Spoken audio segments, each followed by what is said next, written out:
is swung on and hit in the air to right field deep. And you can't forget about this one. Blaze Salter hits number 5, and the Newport Gulls retake the lead. This is the Newport Gulls pregame show, live from Cardines Field in Newport, Rhode Island. Gone! A grand slam! Two-left power, right tower power, and the Gulls walk off in the 15th inning. Coming up, interviews, stats, standings, lineups, and a whole lot more. Tomas steps to the back for one out, throws to first. It is in time, a double play. And that one is gone! Do it after! A high drive, left field deep. Lozano going back, looking up. This ball is a two-run homer. TJ Jones hits it out. Stay tuned. The pregame show begins now on the NECBL Broadcast Network. In his first year covering Newport Gulls baseball, here is play-by-play broadcaster Darren Zaslow.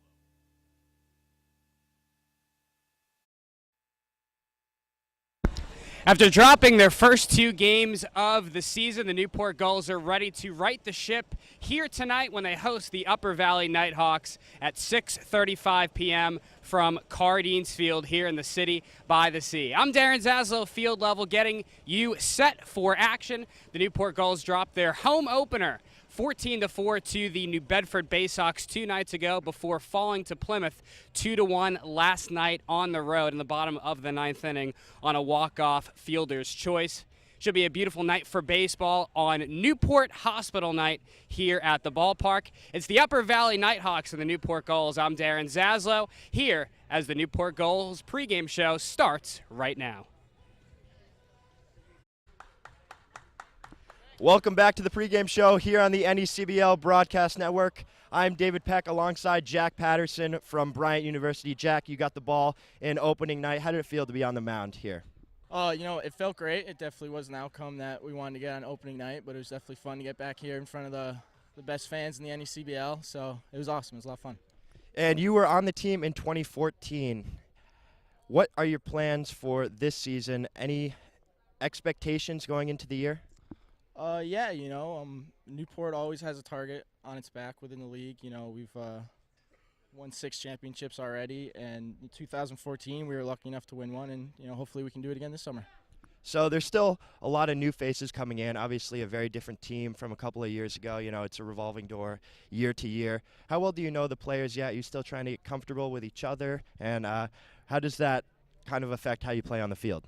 Yeah, coming from college, being with a group of guys you've been with for 8 months out of the year, it's definitely a little different, but we have a great group of guys this year. I think we're all meshing real well, having a lot of fun. We're hanging out on our off days and after games, so it's a good group of guys. We're meshing really well. So I hear you are staying with a host family in Newport. You have a host family little brother, Leo. Leo, yep. Talk about Leo. Leo he's the man. I love that kid. I mean, I've only known him for about a month now, but he's awesome. He's a little ball energy, and the whole Martin family is just it's a great family. So I lucked out with my host family this summer for sure. All right, so you guys will have your first day off in a couple of days. You guys go up to Vermont to face the Mountaineers tomorrow after today's game. Any plans for Sunday? I don't know yet. There's talk of maybe going over one of the local guys' house. I guess got a little pool action going on, so we might do that. Maybe if it's nice, play a little golf in the morning, but we'll see. First off day, so it'll be fun. Should be fun. Sounds good. Thank you, Jack. The pregame show continues next here on the NECBL Broadcast Network.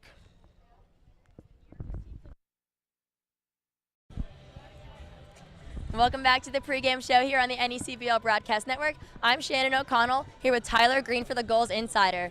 So Tyler, you played on the 2014 season. How does it feel to be back in Newport after a couple seasons? It's great to be back. Newport's best place to play summer baseball. Can't wait for this year to start, and just looking forward to everything about Newport and everything about this team. All right, so 2014, the Newport Gulls actually won the Fay Vincent Cup. What kind of characteristics do you think those players had that you'll need on this season in order to bring that championship back to Newport? I think what sticks out with that team is just everyone was loose, and we just had fun the whole summer. I think that'd be the one thing to repeat here this summer. Just stay loose, have fun, and play good baseball. So you were just called up to play here the other day. How have these past couple days been? Have they been hectic since you have to kind of change your whole summer plans around? Yeah, I talked with Mr. Pava yesterday, actually, and talked about a spot to come here and play, and then actually got in my car early this morning at 5 a.m., drove down, and got here for batting practice, and then we're here right now. So now that you're here in Newport, what are you looking forward to the most this summer? It's a good question. There's a lot in Newport. Newport's one of the gorgeous, the beach, great host family, the Smolases, lucky to have them again, and then just great guys here. Already met some great guys and looking forward to getting to know more of them. So, I mean, there's a lot to look forward to. So we've had a couple of players from Vanderbilt, like yourself, in the past couple seasons. Have you had any talks with players like Steven Scott, Connor Kaiser about their time at the Gulls? Absolutely. I roomed with Steven Scott, and I could even go back to rooming with my good friend John Kilichowski, Matt Rubenthal, all played here, roomed with all them. And yeah, we talk about how great it is here, how this is the best place to play summer baseball. Kind of, we would rub it in about the championship season, me and John, to the other guys because they never got a chance to win. So hopefully we can win one this summer and have a little bit more to talk about with those other guys. All right, and going back to that 2014 season, do you have any specific favorite memories about that summer? Well, you talked about the championship, so I guess that would stick out right away. And then there's just so many filled in the summer. So I guess the championship sticks out the most. But yeah, like I said, there's so many filled in a summer here in Newport. All right, well, thanks again. Stay tuned here for the rest of the pregame show here on the NECBL Broadcast Network. Once again, here's Darren Zaslow and the Newport Gulls broadcast team.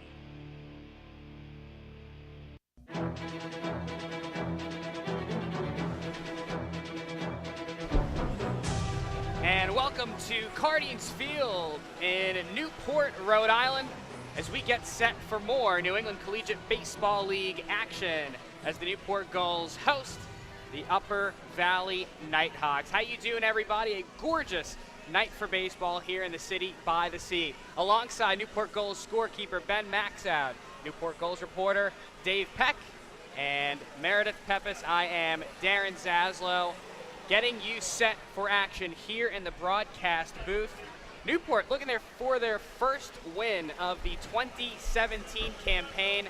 Last night they fell to the Plymouth Pilgrims by a final score of 2-1 on a walk-off fielder's choice from Plymouth's Hernan Sardinas there in the bottom of the ninth inning. Newport had just one hit in that ball game. And Dave, as we get set for action after Newport fell in their opening night contest to New Bedford here at home by a final score of 14-4 on Wednesday night, in my opinion, this is an offense that is looking for an identity at this current point in time. Yeah, the first game they scored only 4 runs, which doesn't look so bad compared to the 1 run they scored last night against Plymouth. Let's face it, it's early on in the season and they're still trying to find their identity, exactly like you said. We don't know what kind of stuff they're going to run into. Of course, this is the Upper Valley's first game of the season. They got Joe DeRosa from Iona College on the mound, who had a pretty good 3.34 ERA. Not going to totally wipe you away, but the Gulls are going to have to, again, put the ball in play. I think that's going to be the story of tonight's game as the grounds crew is trying to get the field ready for play. Certainly limiting strikeouts going to be very important. Meredith, I'm going to flip this over to you because you talked about this in your post-game report on Wednesday night, how the Gulls have to limit strikeouts, how they have to make opposing pitchers work. Last night at Plymouth, just one hit for this team. When you look at this from an offensive perspective, how important is it for this Newport team tonight to get a win and to get that offense clicking? You know, it's really important. They have to come out right on top. They have to come out in the first couple innings. Like, that'll really set the pace for the game. Like, last home game, they came out pretty slow. They were just trying to get their kinks out, but they really have to work at it today. And like I said last time, keeping the foul balls in play.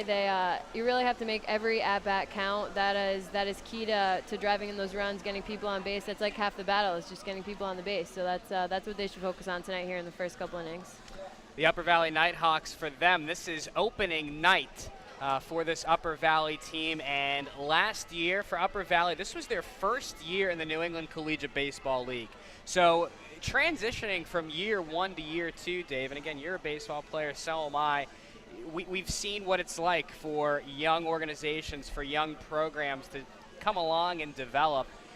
you know, here in year 2, after an up and down season for them last year, I think this is a very important year for them as an organization to develop an identity, and most importantly, to win some more ball games from a season ago. Yeah, Darren, you couldn't be more right.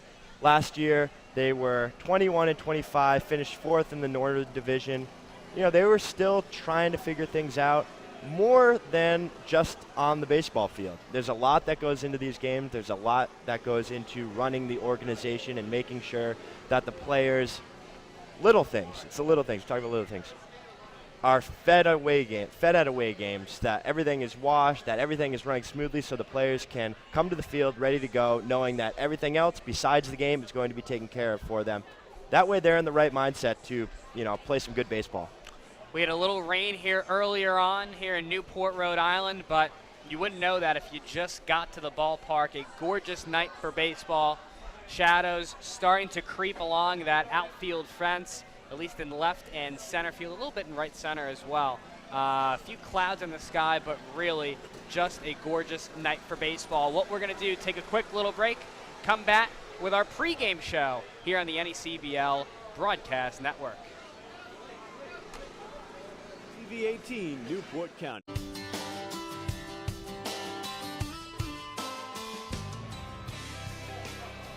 Welcome back here to Cardines Field in Newport, Rhode Island. The Newport Gulls pregame show continues right here in the city by the sea with Newport Gulls scorekeeper Ben Maxow, Newport Gulls reporters Dave Peck, Meredith Peppis. I'm Darren Zaslow. Here in the broadcast booth as we are simply just awaiting for baseball action to begin. Some rain hit the area around the 5 p.m. mark, and the Fields crew here doing a great job getting this field ready, specifically the infield. And Dave, again, you know, baseball players here, you and I, you know, we've dealt with rain before, but I'll tell you what, you come to this ballpark right now, you would not have known that it rained because it just looks like a picture-perfect night for baseball. Never would have known. Blue skies, you know, the fans are filling up the stadium. Everyone's happy. You got music playing. You got the tractor running down the first baseline.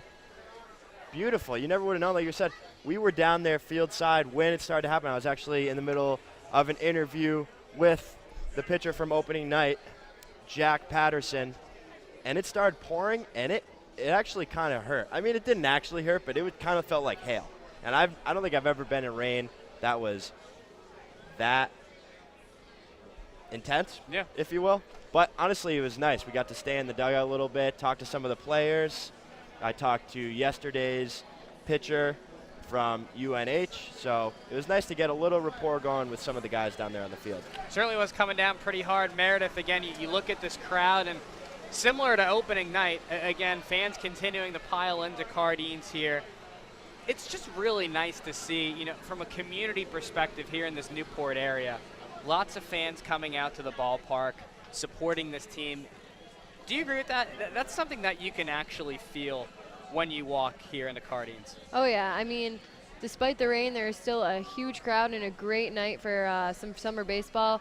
Like, it's a Friday night, but everyone wants to be here. It's the place to be in Newport on a Friday night, Monday, Wednesday, Friday. Definitely a lot of younger families. Kids are loving the older players on the team. They looked up to those kids a lot, so I'm sure all these younger kids here are really excited to get the first pitch going on. Should be a fantastic ball game, and once again, a great night for baseball here in the city by the sea. The Fields crew just finishing up some maintenance here in the home plate circle and down the first and third base lines. But if that puts in any perspective for you, we are just about ready to go from what it looks like. The infield, left side, right side, looks to be pretty good. So does the outfield as well with that drainage system out there. Again, you know, we are very, very close to baseball here. And Dave, let's break this one down here for you between Newport and Upper Valley. And if you're a Nighthawks fan, we talked about it, how they finished with the number 4 seed in the Northern Division last year in this New England Collegiate Baseball League. They took 1 seed at Sanford to 3 games in the Northern Division semifinals. So for them, you know, they've got some confidence, fair to say, coming into the season, having played that Sanford team so well? Sure, absolutely. I see a lot of good players on this roster up and down. You have Frank Gregoire from Marist, who led his team with 9 home runs this past season. You have a few UNC Wilmington players. We know they have a great program. Ryan Jeffers will be DHing for them tonight. So they have the players, they have the tools. It's all about executing when it matters most, executing when there are base runners in scoring position. Some of the things that the Gulls so far this season have not been able to do. Simply put, they haven't been able to push across runs or actually get a lot of runners on base for that matter. For this Newport lineup last night, again, they were 1 hit. They did not have a hit until the top half of the 9th inning when Cameron Meisner hit a sharp ground ball that got through the right side of the infield. Meisner gets on base as the leadoff man. He would eventually be retired on a fielder's choice 4-6 put out by Plymouth. But here's where things got interesting. So with Meisner being out, Liam McGill reached on that 4-6 fielder's choice. With 2 outs in the frame, Dave, how about this? Newport last night works 3 2-out walks against Plymouth reliever, the right-hander Seth Pinkerton. They eventually tie up that ball game with an out-of-sync offense in that 9th inning. Unfortunately, Plymouth would come back. James Venuto, who hit a solo home run, the lone run of the ball game for Plymouth up until that 9th inning.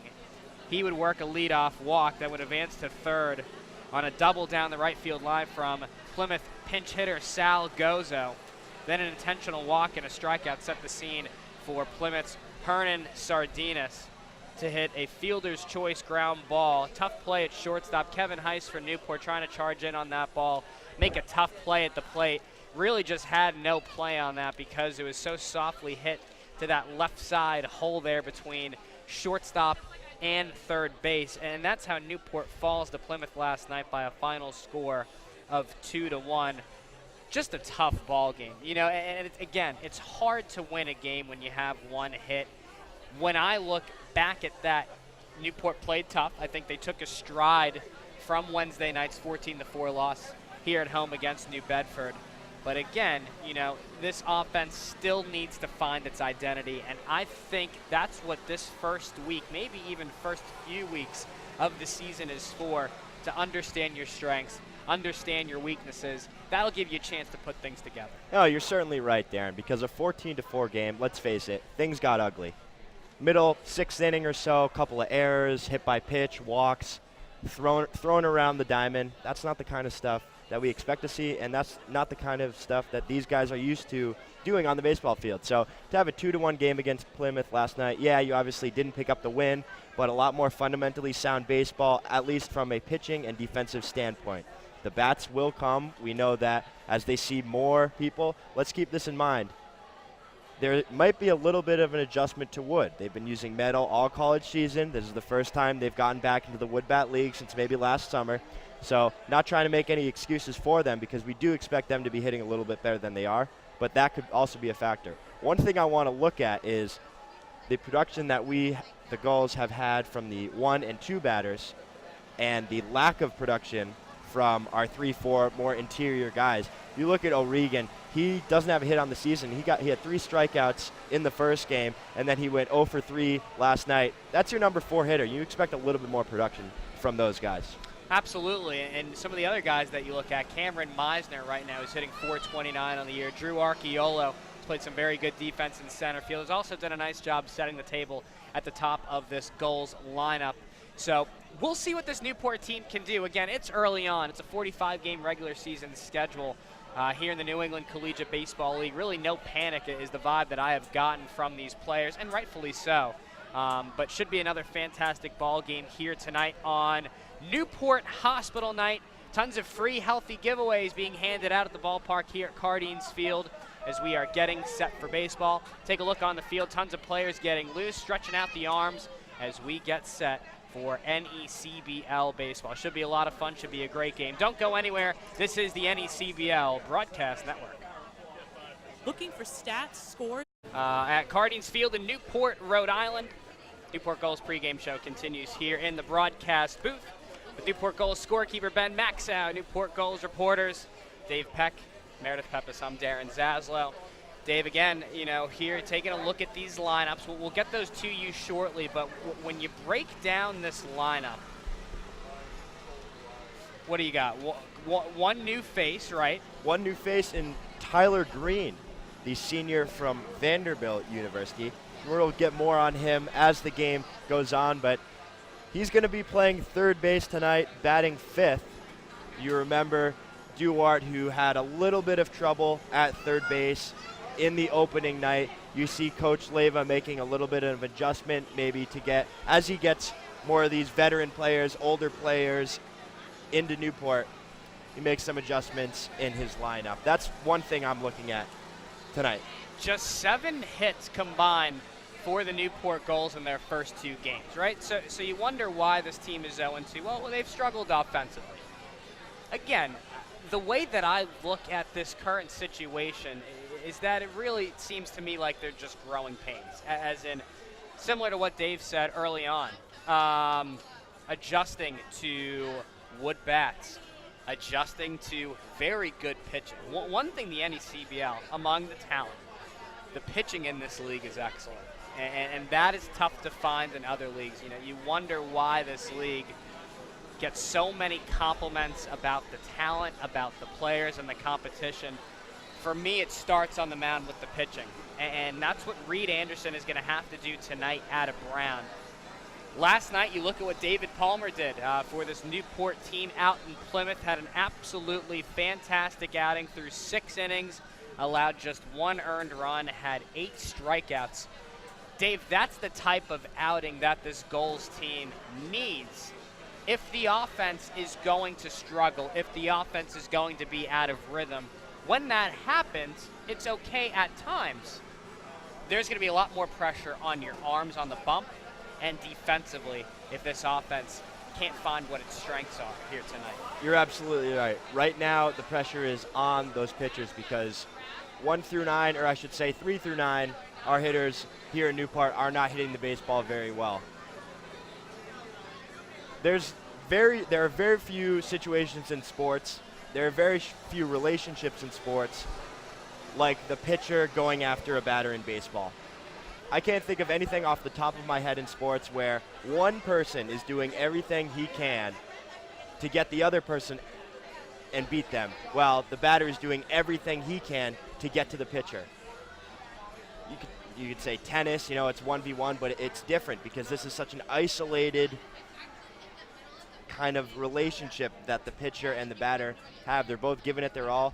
And if the batter beats the pitcher, he's still got to beat 8 more, and that's just baseball. And that's part of what we've seen, putting the ball in play. But you saw New Bedford able to put the ball in play but find the holes. That was the difference. They really found the holes in the infield, a couple balls driven to right center and to left center, but look for Newport to be a little more aggressive at the plate tonight. I think Coach Al Leyva wants to talk about loosening up, just having fun. Let the bats go. Let it swing. Let it fly. It's a beautiful day. Let's get a win tonight. Certainly the goal for second-year manager Al Leyva and the rest of this Newport team. Once again, they are 0-2 overall with losses to New Bedford back on Wednesday night. That was opening night in the NECBL. That one was by a score of 14-4 last night.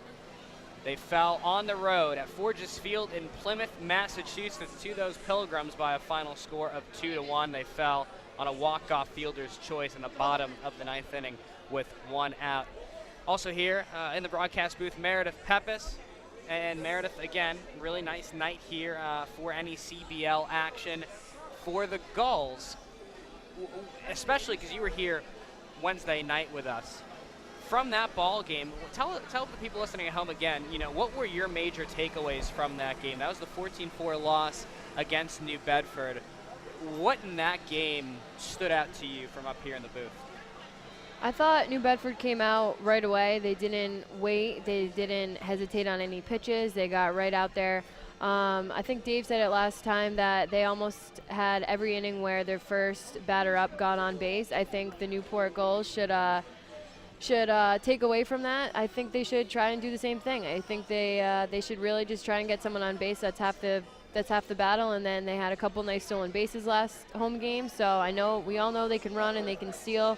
So I really just think they should really just try to hit the ball. You know, I mean, I know we've all said it tonight that that the lower people on the batting order and really the middle guys really have to prove their worth. I'm sure they are just itching to get a hit, and they really should shoot for the banners out there in center field. I mean, that's where everyone wants a good hit, and that'll really for sure drive some runs in. You make a very interesting point with stolen bases, and one of the players to watch here tonight has to be Cameron Meisner out of Missouri. Had a stolen base last night. He led Missouri in stolen bases this season with 17 during the spring campaign, and Meisner had a very good year for Missouri. 58 starts, he hit 282, had 60 hits, 12 doubles, a triple, and 7 home runs. And Dave, he was our player of the game on Wednesday night's contest against New Bedford, and deservingly so with those 3 hits. He went 1 for 3 last night for the Gulls. He's been spectacular here early on. Meisner, yeah, definitely he is emerging as one of the more consistent batters at the plate. Like you said, he went 3 for 4 in his opening night outing with 2 singles and a double. And you're right, he's got a lot of speed on the base paths. I'm curious to know how many out of those 60 hits in his regular college season were infield, grinded out, hustled down the line. How many doubles that he had were hustle doubles, where the outfielder's taking a little too much time. They don't even see Meisner coming around first base and stretching it into 2. It'll be interesting to watch that throughout the season. Meisner, 6'4", 220 pounds, really has a nice frame for sure. Bats and hits from that left side and throws left-handed as well. He wears the number 26. He's going to be a very important part to this Newport team. He's batting second, will be in left field once again here tonight. Don't go anywhere. We're awaiting baseball here at Cardines Field in Newport, Rhode Island. It's the Gulls hosting the Upper Valley Nighthawks. It's game 1 of the NECBL season for Upper Valley. Looking forward to seeing what they can bring to the table in their second year in the New England Collegiate Baseball League. NECBL action coming your way next. This is the NECBL Broadcast Network. Fans, stay connected by following the NECBL on all of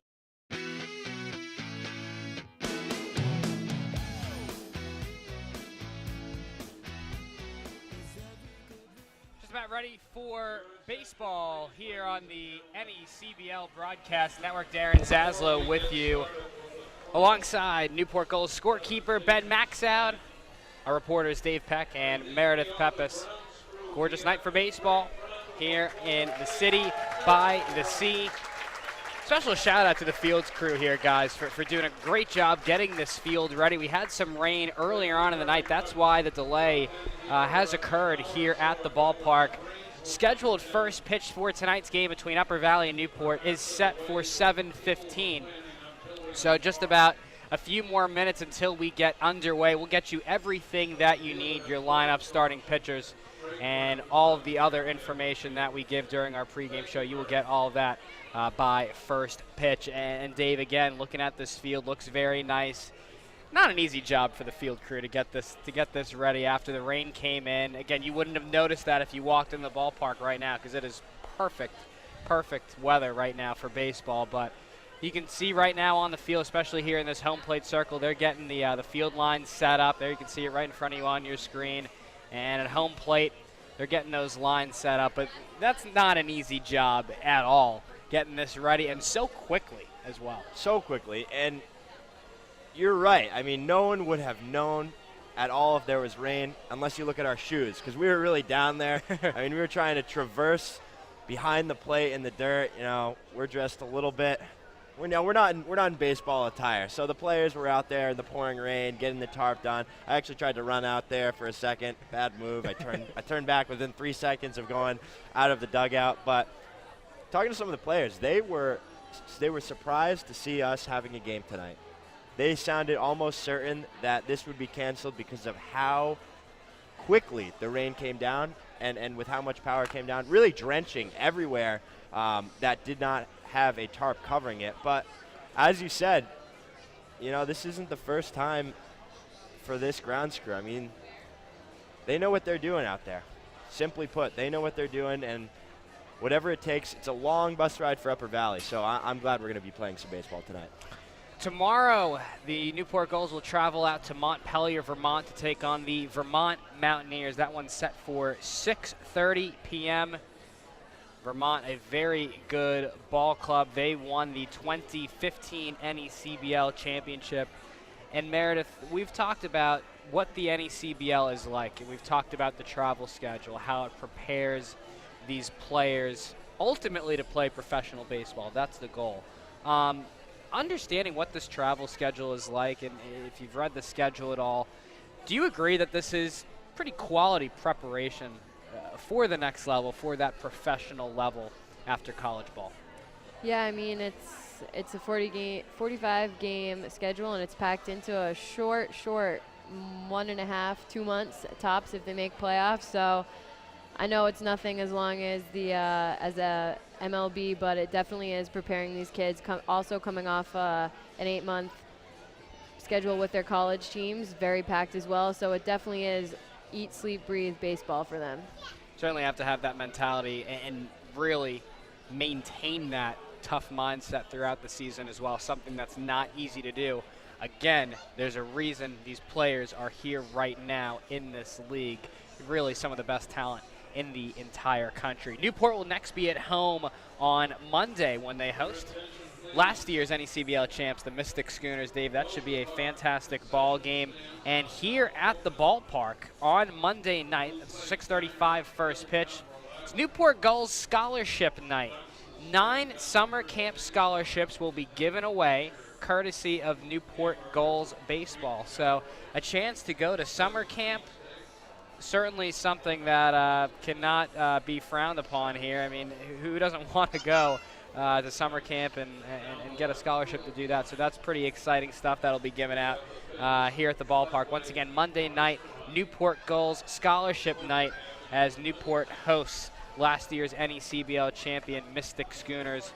Should be another fantastic ball game, and that is a Mystic team year in and year out, Dave. They are no joke. That's a very talented club out there in Mystic, Connecticut. Certainly one of the best run organizations in the NECBL, and it's really kind of a homecoming for me. Mystic is only about 20 minutes away from my hometown, so on my commute into Newport, I drive right by Mystic. I've played on Fitch High School's field where the Schooners call themselves the home team, I guess.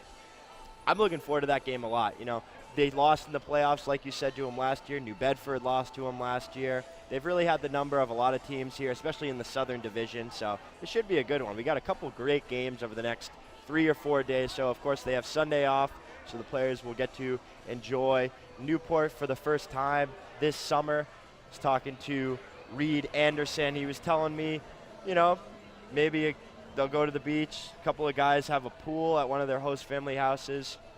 Should be good. You know, it'll be really good team bonding for them to get some time together off the baseball diamond. Speaking of those Vermont Mountaineers, they are in first place right now in the Northern Division standings. We'll take you through what those look like in the North and South currently in the New England Collegiate Baseball League. Once again, Vermont and North Adams, they are both 2-0 in the Northern Division. They are tied for first place. Right behind them, the Winnipesaukee Muskrats, they're even at 1-1.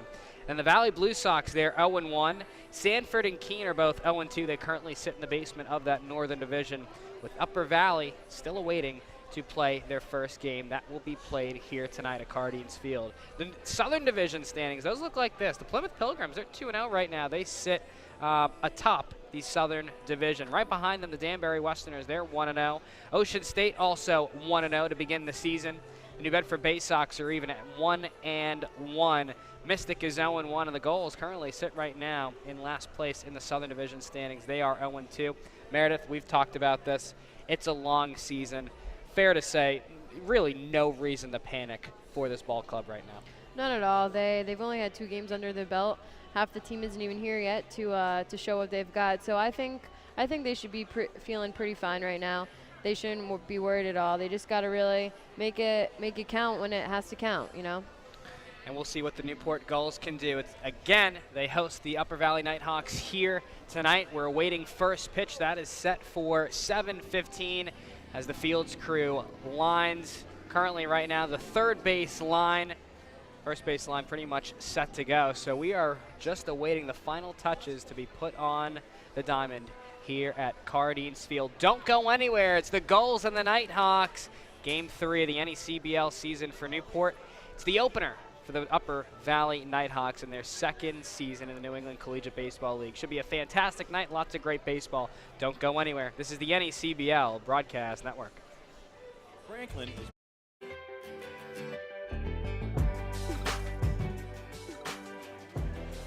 Welcome back to the ballpark here in Newport, Rhode Island. Cardines Field, the site for Newport's third game of the regular season here in the New England Collegiate Baseball League. It's Newport hosting Upper Valley here on Newport Hospital Night.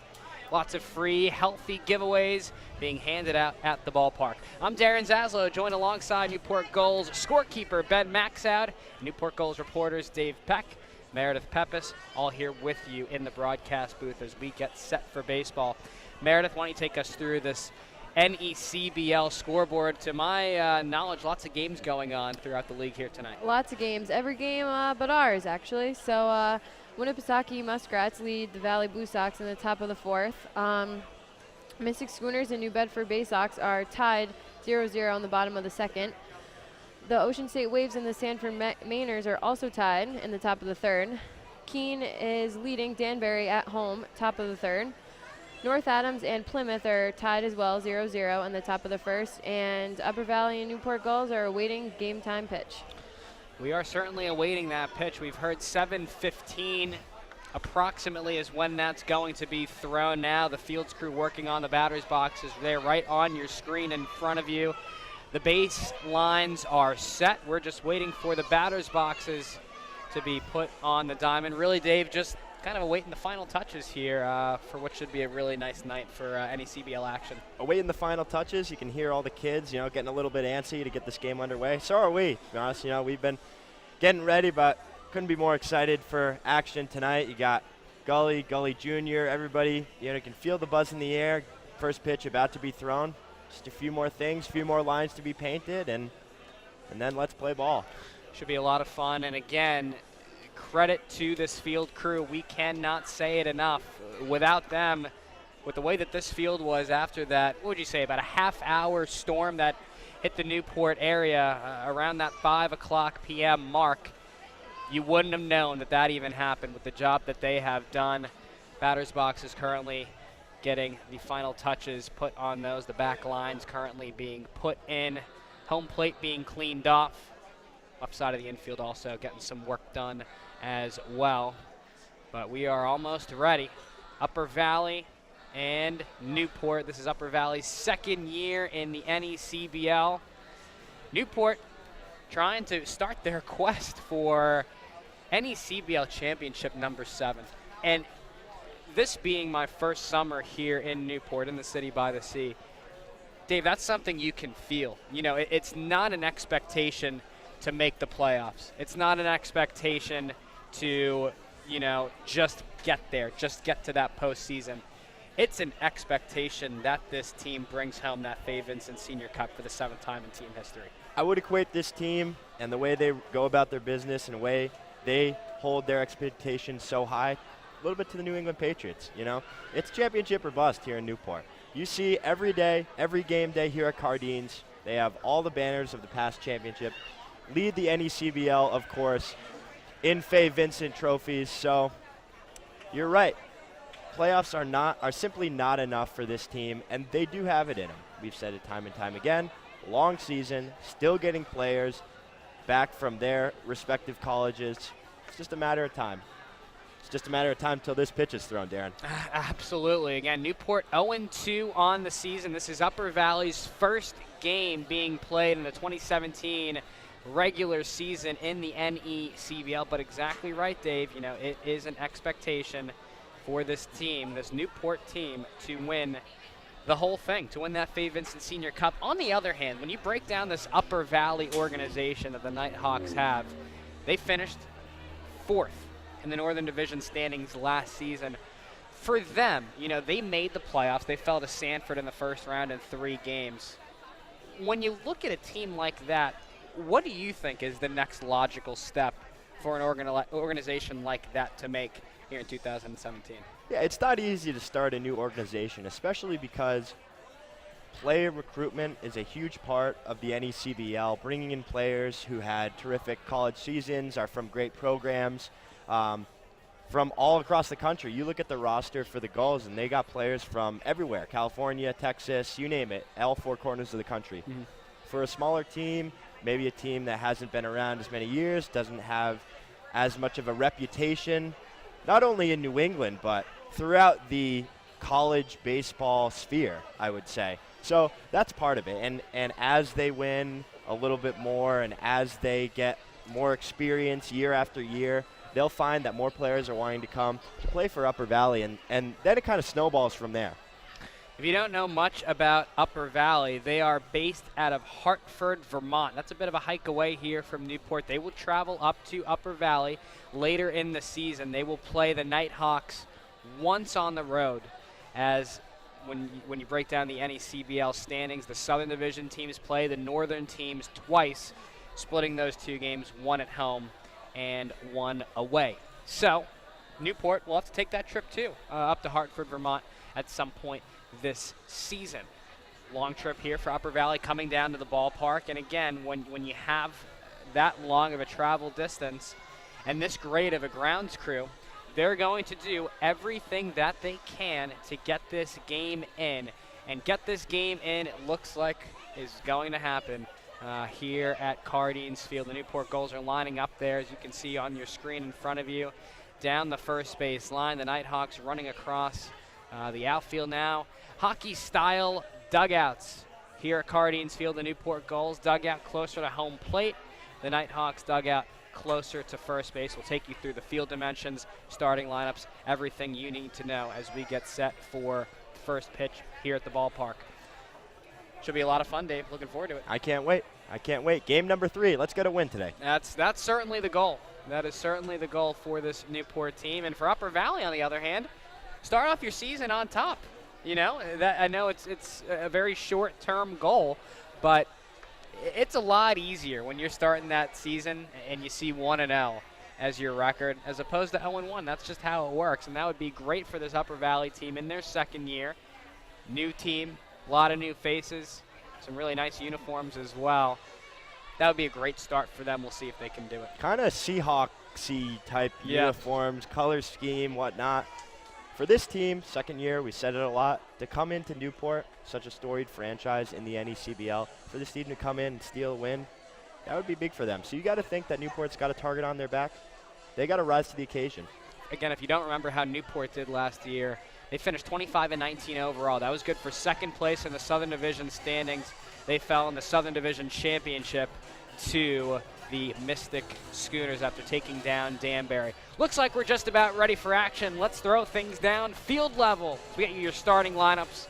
Almost ready for first pitch here in the City by the Sea. Once again, the Newport Gulls host the Upper Valley Nighthawks here at Cardines Field in Newport, Rhode Island. Newport Hospital night here at the ballpark. Looking forward to a fantastic game. Newport is 0-2. Upper Valley, this is their opening night contest. Should be a fantastic one, as the Southern Division and the Northern Division in the NECBL clash here in the City by the Sea. Throw things down the field level as our pregame show continues.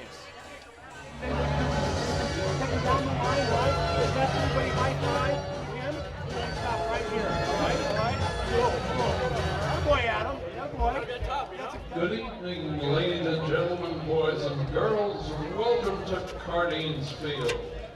Tonight's game sponsor is Newport. Baseball buddies, come on up this way. We're going to stand right here. Watch them on here. You two are going to go first, the first guy, and you're going to go the second guy, and then I'll take care of the rest. The 50-50 raffle will benefit the Three Angels Fund. The New England Collegiate Baseball League presents the Upper Valley Nighthawks of White River Junction, Vermont, versus your Newport Gulls. Here are the starting lineups for the Nighthawks. Leading off, the left fielder, number 5, Anthony Godino. He's from Wagner College. You know how busy the NECBL season is. Over 40 games in under 2 months is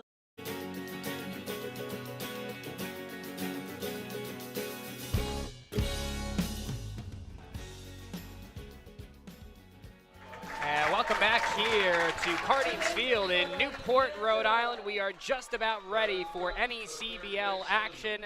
The players are jogging out to their positions on the diamond, and we are just about ready for baseball. Should be a great ball game as Upper Valley opens their season tonight here in the 2017 New England Collegiate Baseball League campaign for them. Newport, they're 0-2, coming off a 2-1 loss to the Plymouth Pilgrims last night on the road at Forges Field. Newport fell in the bottom of the ninth with one out on a walk-off fielder's choice from Plymouth's Hernan Sardinas. It was a game that Newport had just one hit. So the Gulls offense trying to bounce back here tonight against the Nighthawks of Upper Valley. Once again, your broadcast team, I'm Darren Zaslow, joined alongside Newport Gulls scorekeeper Ben Maxoud and Newport Gulls reporters Dave Peck and Meredith Peppis. We are all with you here in the broadcast booth, getting you set for first pitch. Once again, Newport Hospital night here at the ballpark. Tons of free, healthy giveaways being handed out here at the ballpark. And tonight's sponsor is Newport Hospital. So we thank them for sponsoring the ball game, and really just a really nice night here at the ballpark. We're just about ready for first pitch, but before anything happens, we are going to go down to field level for our first pitches, and we'll introduce you who those are right now. It's Dr. Rolf Langland, who's an orthopedic surgeon. Tim McDowell, a mail and transport department member, was also recently the employee of the month. And Rachel Alexander, physical therapist, also a recent employee of the month. So congratulations to them. Looking forward to seeing their first pitches here at the ballpark at Cardines Field. And before we send things down there for first pitch and for the national anthem, Dave, again, we're here. We're ready to go. Hats off to the field crew. And hats off really to everyone here at the ballpark for making such a special night happen here in the NECBL for baseball. Such a special night. I mean, could you see the smile on those kids' face running out with the players on the Gulls baseball team? They're basically major leaguers to these kids. I mean, they have no idea how big a deal it is to have the Portsmouth Little League team come out with them. Just such a great family atmosphere. It's just such a great thing to see.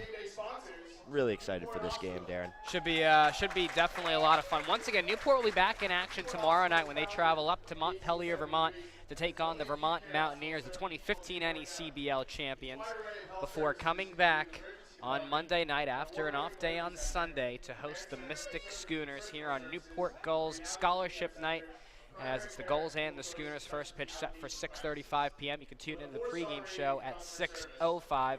On Newport Gulls Scholarship Night, 9 summer camp scholarships will be given away courtesy of the Newport Gulls.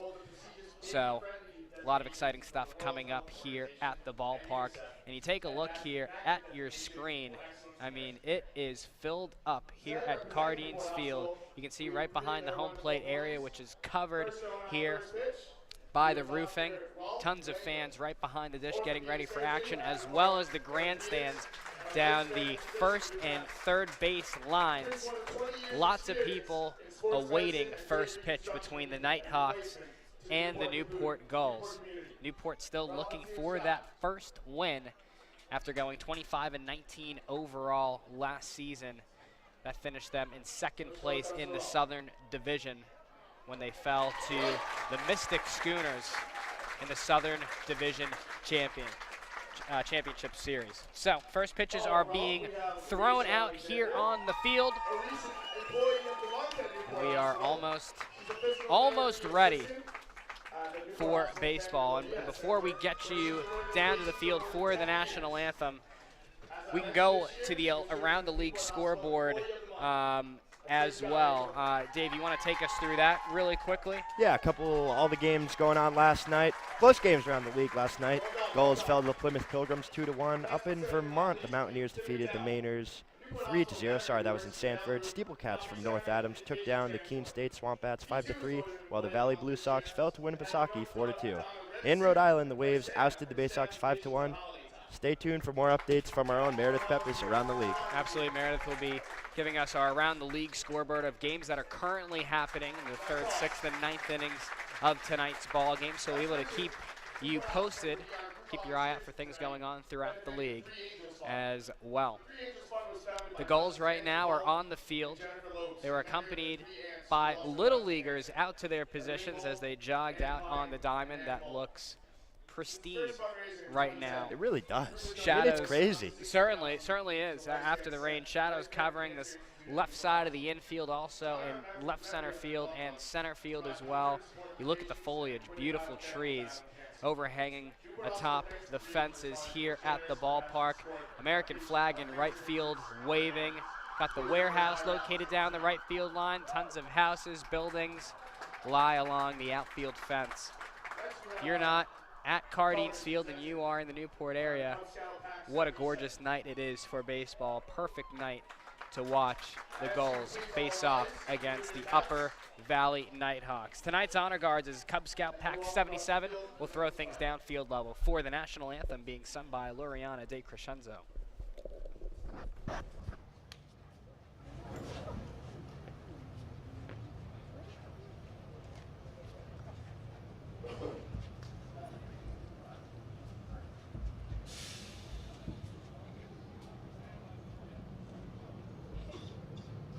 Tonight's national anthem will also be sung by a member of the Newport Hospital team, Loriana Di Crescenzo. She is the Chief Development Officer at Newport Hospital.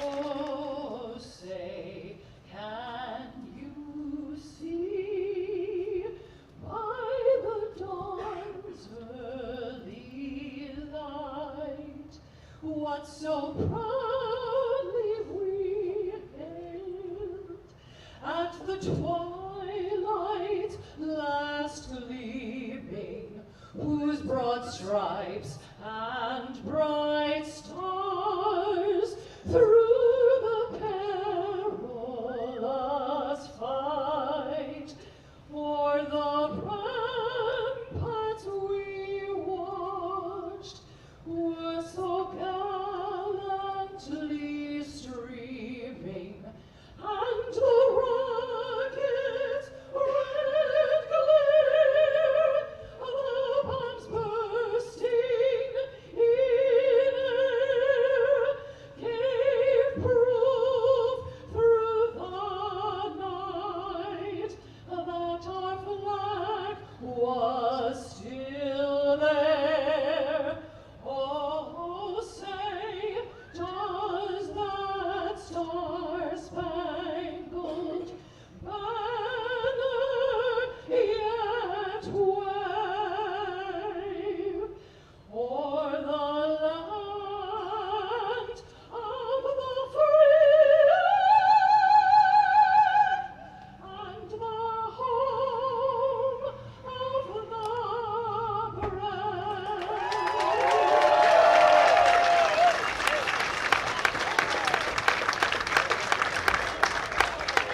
Thank you very much, Loriana. A beautiful rendition of the national anthem. And for all who have participated in tonight's pre-game ceremonies. A beautiful job on the national anthem by Luriano De Crescenzo. We've been waiting a while to get you these starting lineups. And Dave, why don't you take us through what that Upper Valley Nighthawks lineup looks like for their opening night? Thank you, Darren. Batting first for the Upper Valley Nighthawks, playing left field tonight is Anthony Godino. Batting second at first base, Cade Sorrells. Batting third, playing center field, Frankie Gregoire. And in the fourth position at DH, Ryan Jeffers. Batting behind him, outfielder playing right field today, Adam Chase. In the sixth hole, playing second base tonight is Connor Hood, followed by the third baseman, Blake Deathridge. And in the eighth spot, playing catcher tonight, James McConan. Rounding things out at the ninth spot is Matt Sanders. Pitcher for the Nighthawks tonight is Joe DeRosa from Iona College. They're going to go to work against Newport starter.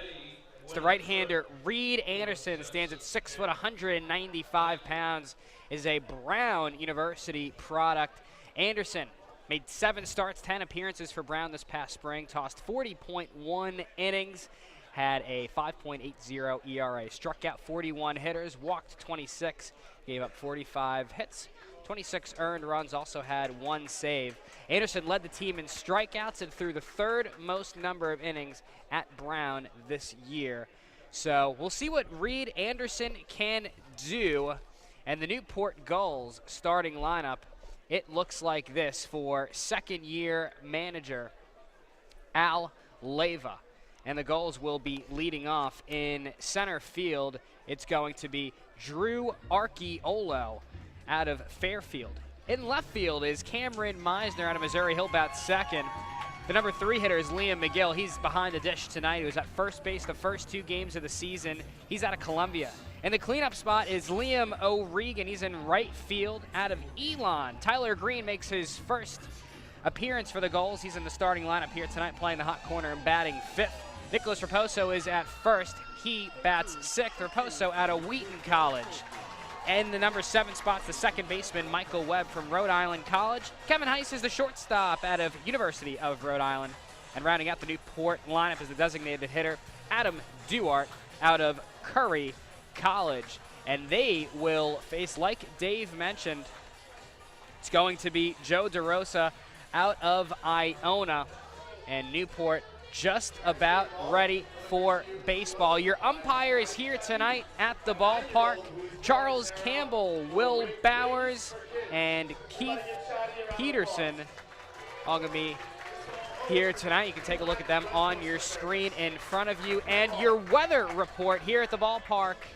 Picture perfect weather here in the City by the Sea. 65 degrees and sunny. Once again, not a single cloud in the sky. Don't go anywhere. We're awaiting first pitch between the Newport Gulls and the Upper Valley Nighthawks here at Cardines Field in Newport, Rhode Island. You've been watching and listening to the NECBL Broadcast Network.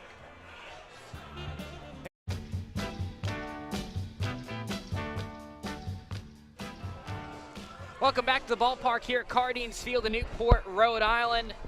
We are just about ready for baseball. Quickly, let's take you through the defensive alignment for the Newport Gulls. From left to right around that Newport infield.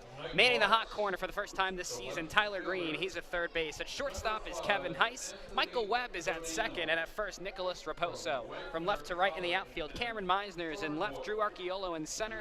Liam O'Regan in right. Liam McGill is catching the balls and strikes from Reed Anderson. We are just about ready for baseball as Anthony Godino steps in, takes a high fastball above the letters for ball 1. Your field dimensions at the ballpark, 315 feet to left field, 365 to left center. Next pitch on the way, fastball runs high in the zone to Godino. He's the left fielder out of Wagner. 2 balls and no strikes. 395 to deep center field, 340 to right center, 285 to right field. Anderson kicks and fires this one line to right center field. It'll get down, a base hit. Upper Valley, they're in business here with the leadoff man and Anthony Godino on via a single. And just like that, scripted for the Nighthawks, get their first base run. A nice speed hit and by there from Godino, right over the second baseman's head into the outfield. Really nice piece of hitting. We'll see what Cade Sorrells can do, the first baseman out of Lipscomb. The fences here at the ballpark are 28 feet high. And one of the unique aspects, among many things about Cardines Field, hockey-style dugouts located down the first base line. Newport's dugout closer towards home plate.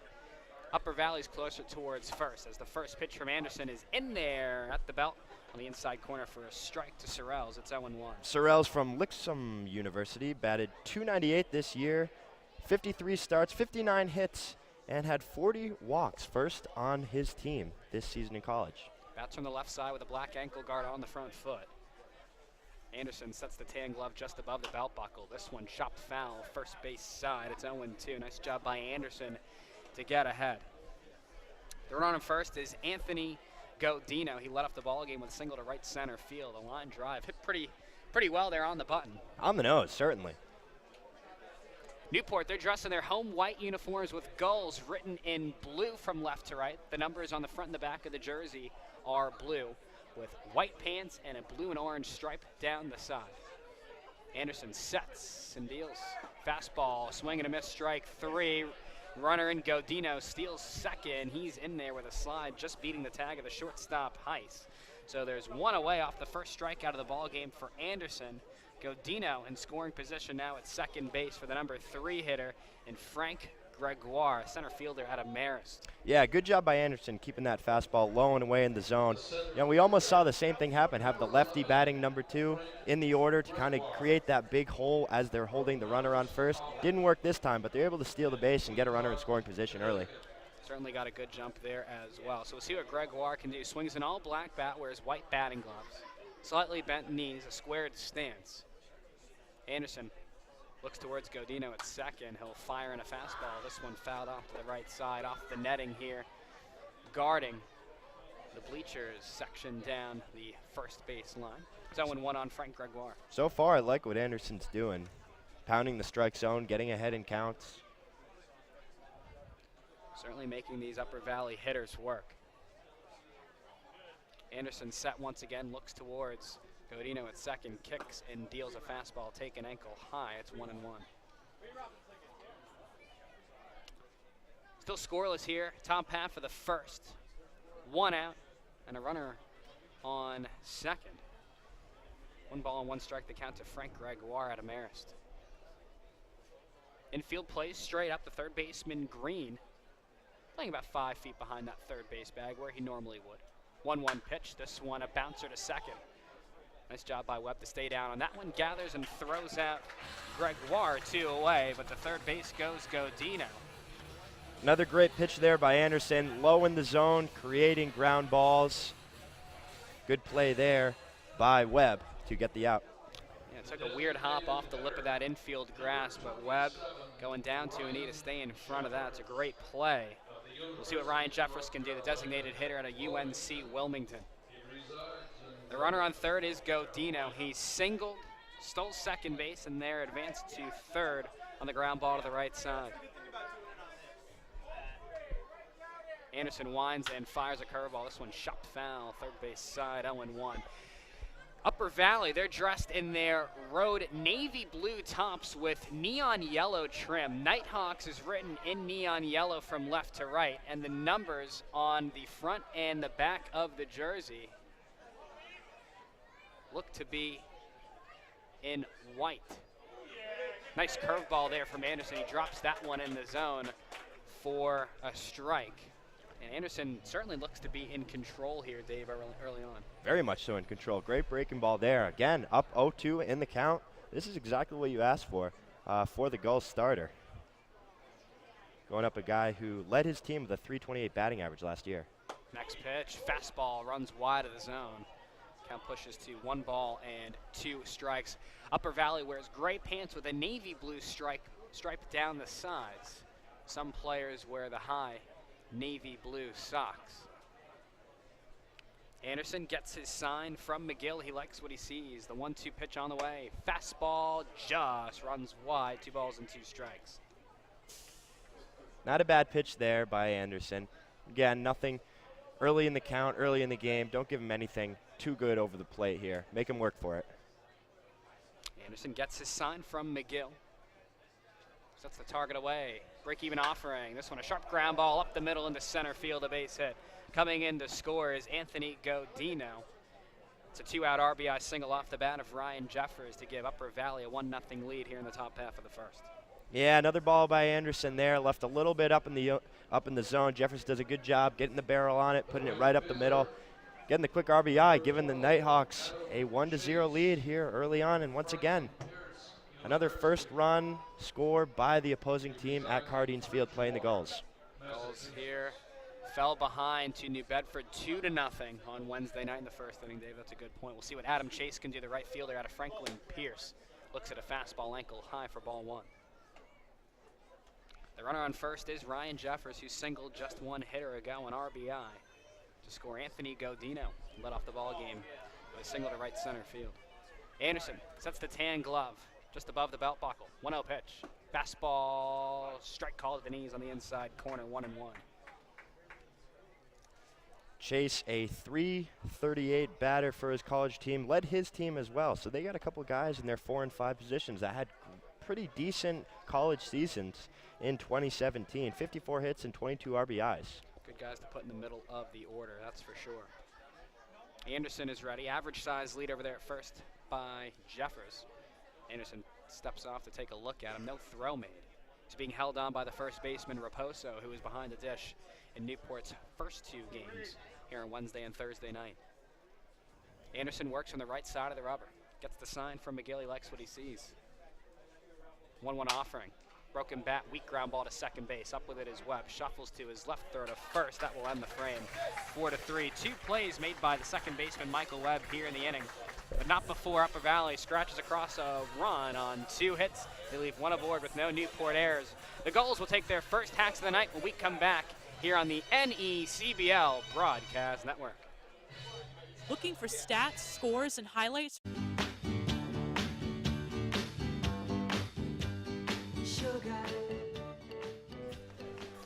Welcome back here to the ballpark at Cardines Field in Newport, Rhode Island. The Gulls already in a 1-0 hole to these Upper Valley Nighthawks. And before we get going, let's take you through the defensive alignment for the Upper Valley Nighthawks. From left to right around the infield, Blake Detheridge is at third. At shortstop is Matt Sanders. Connor Hood is at second. Kate Sorrells is at first. From left to right in the outfield, Anthony Godino is in left. Frank Gregoire is in center. Adam Chase is in right. Catching the balls and strikes from Joe DeRosa is James McConnell. We'll see what Drew Archiolo can do for Newport. He's the leadoff man playing in center field out of Fairfield here tonight. Third baseman Detheridge plays about even with that third base bag as DeRosa winds and fires a fastball. This one a sharp ground ball picked on the short hop by the third baseman Detheridge. He'll throw out Archiolo, 1 down. Kind of an unusual first pitch of the game swing. I kind of like that aggression. You know, we mentioned earlier in the pregame show, Coach Leyva wanted these guys to come out a little bit more aggressive. You saw it right away. First pitch swinging. Hard ground out. Third baseman made a nice play there on the corner. Quick first out, though. Certainly. We'll see what Cameron Meisner can do. And again, that was a nice short hop pick there by Detheridge. Meisner out of Missouri. Looks at a fastball on the outer edge for a strike. It's 0-1. DeRosa from Iona had a 3.34 ERA, 2-5 record in 13 starts. Next pitch is a fastball once again on the outside corner for strike 2. So DeRosa painting that outer black here early on.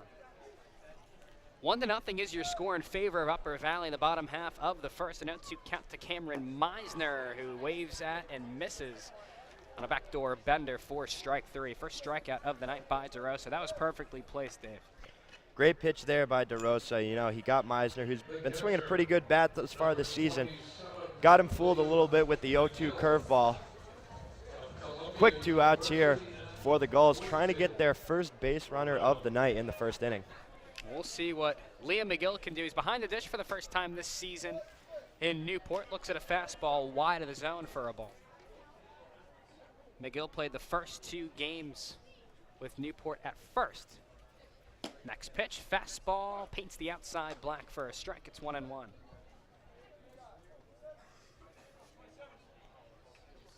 McGill trying to get things rolling here in his summer season. He had a very good season in college, but certainly did. This one grounded to short. Should be routine for Sanders. He gobbles it up, fires the first inning over. Newport goes down in order. 1, 2, 3. A perfect frame from Upper Valley starter Joe DeRosa, the right-hander out of Iona. Looks good here early on for the Nighthawks. We'll go to the top half of the second with your score. Upper Valley 1, Newport 0. You've been watching and listening to NECBL Baseball right here on the NECBL Broadcast Network.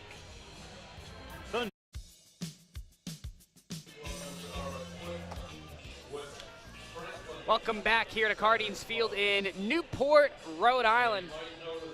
Upper Valley already with the upper hand here in this one, 1-0 as we go to the top half of the second. I'm Darren Zaslow, joined alongside Newport Gulls scorekeeper Ben Maxad, Newport Gulls field reporters Dave Peck and Meredith Peppis. For Upper Valley, hitters 6, 7, and 8 due up in the Nighthawks lineup, and Connor Hood, Blake Detheridge, James McConnell going to try and go to work against Reed Anderson. For Upper Valley back in that first frame, 2 hits, 1 run. Offense looks to be at least clicking here early on, Dave. Yeah, they're doing a good job taking advantage of some of the mistakes by Anderson. You know, he's been able to get up in counts early, but it's just that 1-2, maybe 2-2 pitch, fastball, kind of leaving it up a little bit over the plate. Give them credit, though. They're doing a good job getting runners in scoring position. You know, you saw Godino able to steal on the strikeout to get into scoring position. And then, you know, putting the ball in play and getting the runners around. Before first pitch, let's pause 10 seconds for station identification. This is the NECBL Broadcast Network. NCTV 18, Newport County, the World Wide Web, and on DVD. This is Newport Gulls baseball on the NECBL Broadcast Network. Connor Hood digs in here to face off against Reed Anderson. He takes a pitch for a ball. Anderson winds and fires the 1-0. It's on the way. A fastball rises high above the letters. 2 balls and no strikes to Connor Hood, second baseman out of Seton Hall. Yeah, Hood didn't have too many at-bats this year in his college career. Batted 159 on the season. 2-0 pitch. This one chopped back to the mound. Anderson gloves it on a hop, sets his feet, fires the first for the first out of the frame. Yeah, good job there by Anderson fielding his position. How many times do we see that in their home opener? Ground balls hit back to the pitcher, able to make the play there. A strong throw, assertive throw. I like the confidence we're seeing from the righty. So we'll see what Blake Deathridge can do, the third baseman out of UNC Wilmington. Digs into the right side. Wears black and white batting gloves, swings a black bat, a tan handle. Bent knees with the back foot on the back line. First pitch from Anderson, a fastball, catches the knees at the outside corner. 0-1 on Blake Deathridge. Newport infield plays straight up, so does the outfield. The center fielder, Arciolo, in line behind the second base bag as a slider runs off the outer edge from Anderson to even the count at 1 ball and 1 strike. Deathridge, 333 hitter this spring. 1-1, big swing and a miss from Deathridge, 1-2. Nice job there by Anderson to paint that fastball on the inside corner. Looks like Anderson reared back a little bit, had a little more velo on that one. Maybe he was just mixing it up his pitches, but looked good there. 1-2 pitch, curveball just misses off the inner edge. 2 balls and 2 strikes. That, Dave, looked like a little bit of a late break, but not really a bad thing, because when it has that late break, it has that sort of two-seam effect on a right-hander. That's a good pitch. Yeah, good pitch. Break-even offering, here it is. This one tapped foul behind the dish. We'll do it again. Good pitch and keeps the batter guessing at the plate more than anything. I'm interested, you know, we're already seeing a little bit more of a grab bag play call from behind the plate from this catcher, Raposo. How do you think that'll work with these pitchers as they get further on into the season, you know? Certainly new chemistry to deal with as well, as a fastball runs high and inside towards the hands of Deathridge. He lays off it to push the count forward to 3 balls and 2 strikes. Top 2, 1 away, base is empty. It's a 1-0 Upper Valley lead here over Newport. Anderson winds and fires the payoff pitch. This one foul to the left side. Ricochets off the sidewall there down the third base line as Deathridge stays alive. Newport will be back in action when they travel up to Montpelier, Vermont tomorrow night to take on the Mountaineers at 6:30. That'll be a good game. Should be a very good one against the Mountaineers. They won the NECBL championship in 2015. 3-2 pitch. This one grounded weakly to third. Charging in is Green. He sets his feet, fires the first 2 away. Tyler Green getting his first action in the field for the Gulls. Makes a nice play there. Able to get the short hop. Makes a strong throw for out number 2 here in the second inning. Nice job there by Green. Absolutely weak contact there induced by the Anderson fastball that he ran right in on that inside corner. Here comes the catcher, James McConnon, catcher out of St. Joseph's. Wears a white arm sleeve on that white arm. Blue and neon green batting gloves as well. Wears the navy blue socks up to the kneecap. He looks at a strike on the outside corner. It's 0-1. Nice pitch there from Anderson. Outside fastball, able to catch the black. 0-1 from Anderson on the way. The Brown right-hander drops in a fastball there at the knees. 0-2. Hard pitch there, Dave. That velocity certainly seems to be running up here early on. Definitely getting a little, rearing back a little bit more. Keeping the ball low in the zone, which is key. 0-2 pitch. Change up, fouled straight back. We'll do it again. Keep the ball low in the zone. Give your infielders a chance to make plays. We've already seen 4 groundouts from the Nighthawks, so even though they've gotten a couple line drives, doing a good job of pitching to contact. A couple groundouts here in the frame already. 3 groundouts thus far. Check that, 4 groundouts. 2 in the first inning, 2 here. So Anderson, like we talked about, inducing weak contact for sure. Kicks and fires the 0-2 pitch. Curveball, foul tipped into the glove of McGill. Nice job to hang on, inning over. Reed Anderson sets down Upper Valley, 1, 2, 3. It's a perfect frame from the Brown right-hander. We go to the bottom half of the second with a score. Upper Valley 1, Newport 0. You've been watching and listening to baseball here on the NECBL Broadcast Network.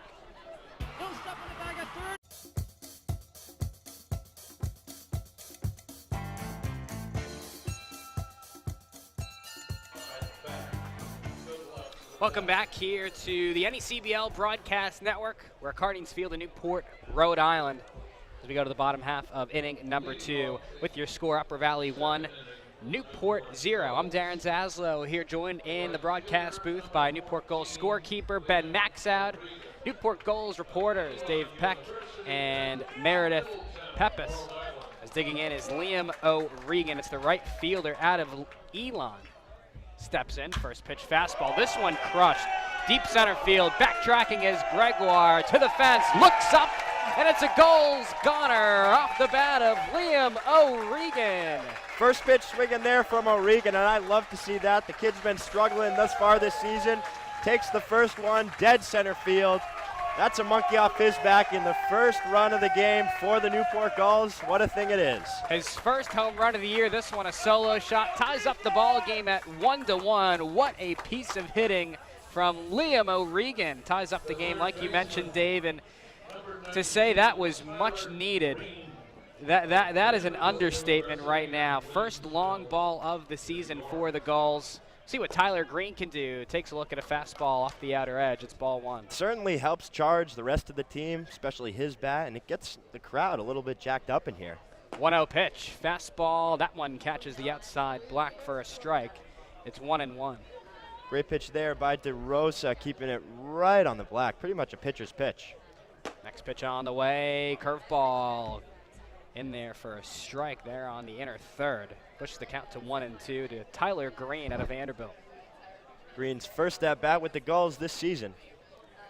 1-2, changeup spoiled in the dirt, 2-2. I wonder how different it is seeing a pitcher here in the NECBL compared to what he's used to at Vanderbilt. You know, playing very strong players in that league, of course. Certainly good preparation. Very good preparation. Break-even offering, curveball bounced foul behind home plate. As Tyler Green just got a piece of that one.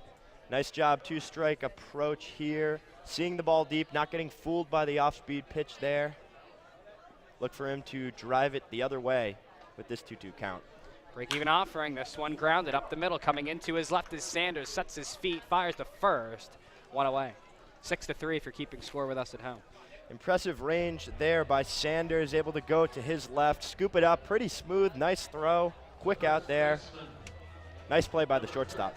Absolutely. Here comes Nicholas Raposo, the first baseman out of Wheaton College.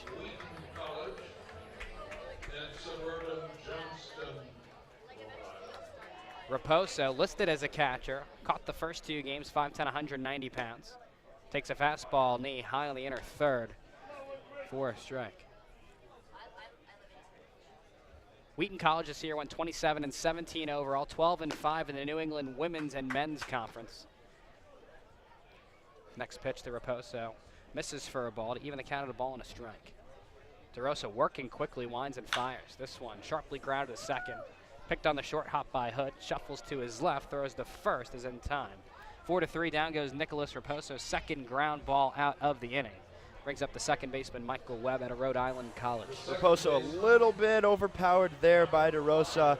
Gets a little piece of wood on it, but it's a nice easy chopper for the second baseman Hood, who makes the nice play. So here comes Webb. Wears that black ankle guard on the front foot. Sees a fastball wide for ball 1. Newport tied up the ball game here in the frame with a solo home run from Liam O'Regan over the center field fence as Webb got a piece of that one, fouls it off to the left side, ricochets off the sidewall there down the third baseline, back into play. 1-1 on Webb. Right in the deepest part of the ballpark, too, nonetheless. Into that ivy up there. Great time for your first hit of the night, you know. Great piece from O'Regan.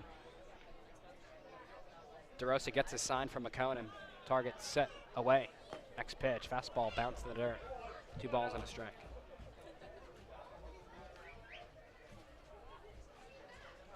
First time DeRosa has been late in the count as he throws ball 3 there. 3-1 count now.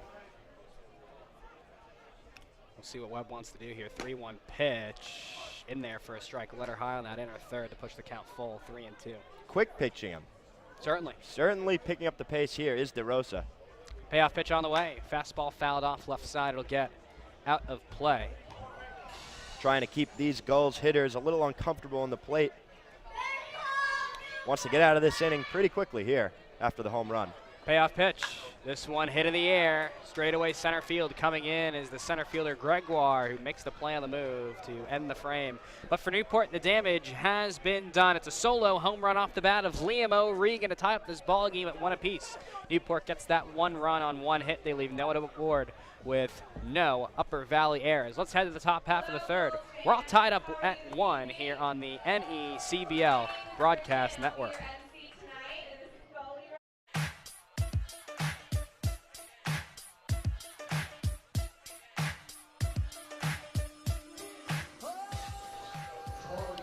Welcome back here to Cardines Field in Newport, Rhode Island. The Gulls tie up the ball game at 1 apiece, courtesy of a Liam O'Regan solo home run over the center field fence.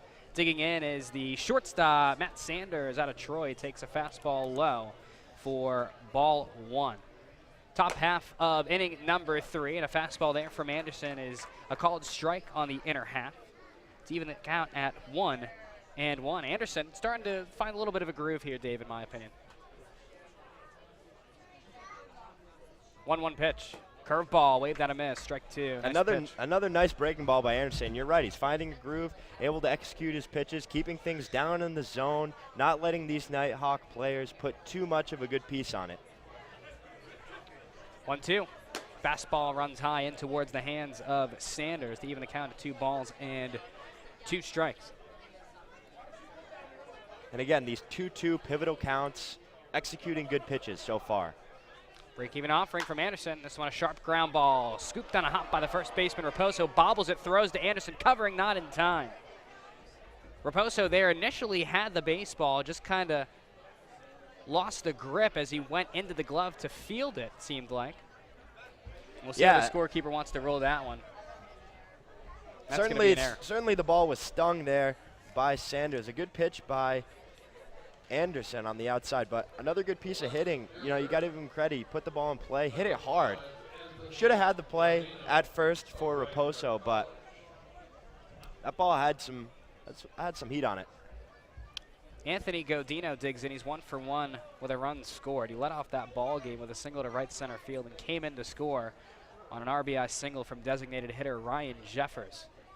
Anderson deals a fastball. This one lined up the middle into center field, a base hit. Up to second base will go Sanders. He'll put the brakes on there. Second hit of the night from Anthony Godino. He's now 2 for 2. Second hit of the night by Godino, and basically in the same spot. Another fastball got on, first pitch right up the middle, wasting no time, getting 2 runners on here in the third for Sorellis, who struck out last time. And we'll see what Sorellis can do. And he's out of Lipscomb, a first baseman. He's 0 for 1 with a strikeout. And we talked about how big that O'Regan home run was for Newport. That happened in the bottom half of the second over that center field fence to tie up this ball game. Entering tonight's contest, Dave, Newport had the lowest batting average in the NECBL at 102. Vermont, to put things in perspective, leading the league at a 362 clip. Newport will travel up to Montpelier tomorrow to take on the Mountaineers. Sorrells takes a fastball below the knees. Couple of hitters for Vermont actually batting over 700 right now. It's only been 2 games, but we had a couple batters batting 700. Things might be a little different here at Cardines. Certainly impressive stuff as well. Be a good test. No doubt about that. Sanders takes his walking lead off of second. Godino off of first. 1-0 pitch. This one bounced to second, could be 2. Webb throws the second for 1. The relay to first from Heiss is in time. 4-6-3. To third base goes Sanders, but Dave, if you're Reed Anderson, that's exactly what you wanted. 4-6-3 double play. Exactly what you want. Get a ground ball to second baseman Webb. Really nice footwork there, able to get in front of it, field the ball cleanly, and make a quick transfer to the shortstop Heiss, who makes a nice throw to get him two. Great job there by the Newport middle infield. Newport entering this game had 4 errors, a .946 fielding percentage. That was tied for the second worst in the league. But you wouldn't know it based off of that kind of defense. And here comes the center fielder, Frank Gregoire. He's 0 for 1 with a ground out. First pitch fastball runs high from Anderson. It's 1-0 to Gregoire. The runner on third is Sanders. He reached on an error by Raposo to begin the frame. 1-0 pitch. Curveball bounced in the dirt. Great block by McGill to keep Sanders over there at third. 2 balls and no strikes to count. Yeah, nice block there by McGill. Could have been trouble. We're in the top half of the third. 2 outs, a runner on third. 1-1 your score here between Upper Valley and their first game of the season. This is their second year in the league in the NECBL. Finished in 4th place in the Northern Division last year. 2-0, fastball runs just wide, 3-0. This is really the first time Anderson has gotten this far behind any of the Nighthawks batters tonight. Upper Valley out hitting Newport 3-1 in the ball game currently. We're all tied up at 1. 3-0 pitch, fastball, ground ball to short, sharply hit to his left, goes high, sets his feet. Throw to first is low, can't be handled there by Raposo, and a run will come in to score on the error. Yeah, great play by Heiss. Another good job getting in front of it, fielding it. A little bit of a struggle here for Raposo early on. Couple of errors in the inning, responsible for that run coming in on both ends. Sanders comes in to score on the play, and aboard at first is Gregoire on the E3 if you are scoring with us at home. Takes his lead off of first, held on by Raposo. First pitch fastball, a called strike on the outer edge to Ryan Jeffers, the designated hitter out of UNC Wilmington. He's 1 for 1 here tonight with a single. 2-1 your score. Top 3, 2 outs, 1 runner on base. It's Gregoire aboard at first. Anderson sets the tan glove about letter high. Long pause, 0-1 pitch, curveball, nice block there by McGill. 1-1 the count. You know, that curveball he was throwing so well for a strike in the first couple of innings. Starting to get away a little bit. A couple of good blocks by McGill. Anderson gets his sign from McGill, likes what he sees, kicks and deals a fastball taken down and outside to push the count to 2 balls and 1 strike. Newport infield plays basically straight up. The shortstop Heiss maybe about 3 or 4 steps to his left. Anderson works out of the stretch from the first base side of the rubber. This one, scorching ground ball down the third base line. It gets past the dive of Green into the left field corner. Around second, heading for third is Gregoire. The throw into third is not in time. A real close play, but Gregoire's slide just beat the tag of Green. And the second base off of that throw goes Ryan Jeffers. So runners on second and third for the number 5 hitter. It's the right fielder Adam Chase out of Franklin Pierce. Yeah, tough play there for Green at the hot corner. Put a good swing on it. Nothing you can do really there except maybe get your body in front. But again, he was diving to his right. So just a good job putting that ball in play with 2 strikes. Heads up base running there by Jeffers as well to follow Gregoire's aggressiveness. Jeffers now at second base off of that relay throw to third. And we will see what Adam Chase can do. He's 0 for 1 with a ground out to second base. That ground out ended the first frame. First pitch on the way. Fastball, this one a weak ground ball to second base. Charging in is Webb. He handles it. He'll throw out Chase to end the frame. Nice job there by Anderson to work around a couple hits and a couple errors. And the frame is over. For Upper Valley, they score no runs on 2 hits. They leave 2 aboard with 2 Newport errors. The Gulls will take their 3rd swings of the night when we come back. Once again, your score, Upper Valley 2, Newport 1. This is the NECBL Broadcast Network.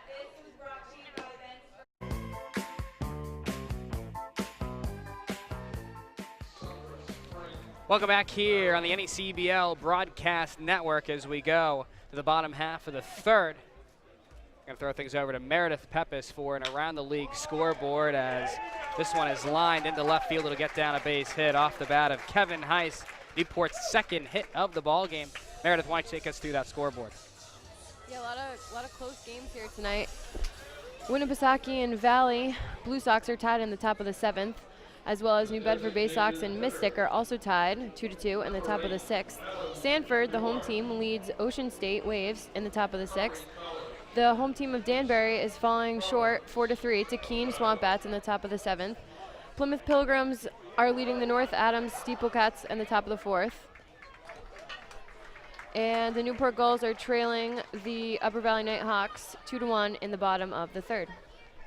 Thanks so much, Meredith. Nice sacrifice bunt there by Adam Duarte. He's retired. 1-3 into scoring position at second base goes Kevin Heiss. It's exactly what you want from Duarte there, Dave, out of the number 9 spot. Nice bunt from Duarte. Great call by Coach Leva. I like the small ball down. 1-run game here. Try and get a runner in scoring position early and give the top of the lineup here a chance, who's been batting so well this far this season. It's Drew Archiolo, 0 for 1, grounded out to 3rd. Looks at a breaking ball off the outer edge for ball 1.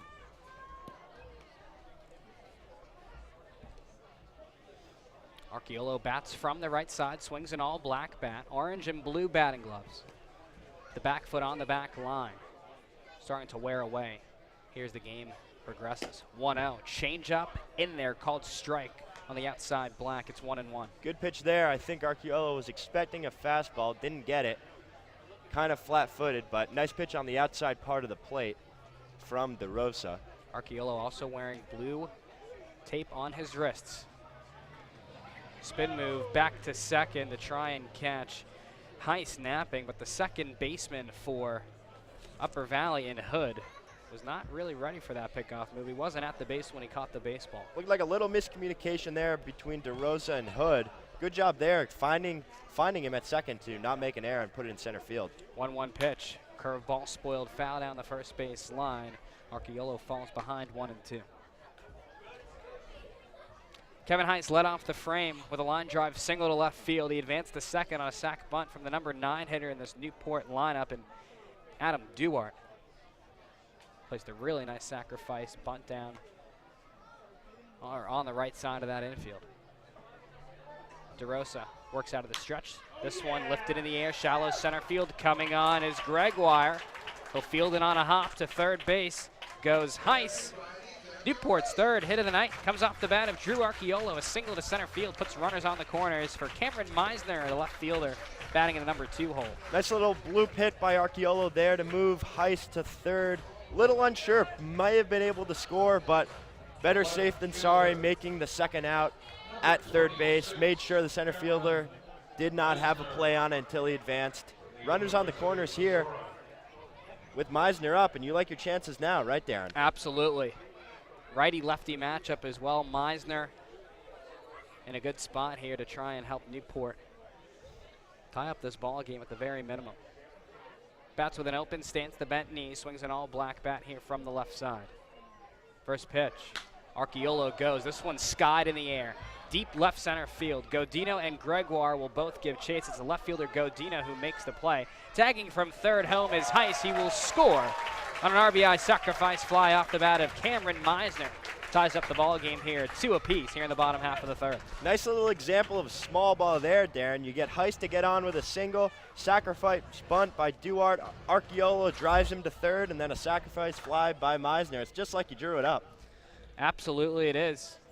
Great piece of hitting by Meisner. Now 2 away are in the frame for the catcher Liam McGill out of Columbia. He's 0 for 1 with a ground out to shortstop as DeRosa checks up on Archiolo there at first base. He dives back in safely ahead of the tag from Soros. has a big lead over there. DeRosa sets and fires. A fastball in there on the outside corner for a strike. Doing a good job nipping away that outside corner. That's what most of these pitchers in this league are going to try and do. They're going to try and work you outside in, make you work it to the other side of the plate, other side of the field, excuse me. Certainly working away from right-handers. That's a definite. DeRosa sets the black glove, letter high. This one grounded to third. Up with it is Deathridge. Fires to first, inning over. 5-3, down goes Liam McGill. But for Newport, they tie up the ball game. They push across 1 run on 2 hits. They leave 1 aboard with no Upper Valley errors. Let's go to the top half of the 4th. We got a new ball game. We're tied up at 2 here at Cardines Field in Newport, Rhode Island. This is the NECBL Broadcast Network.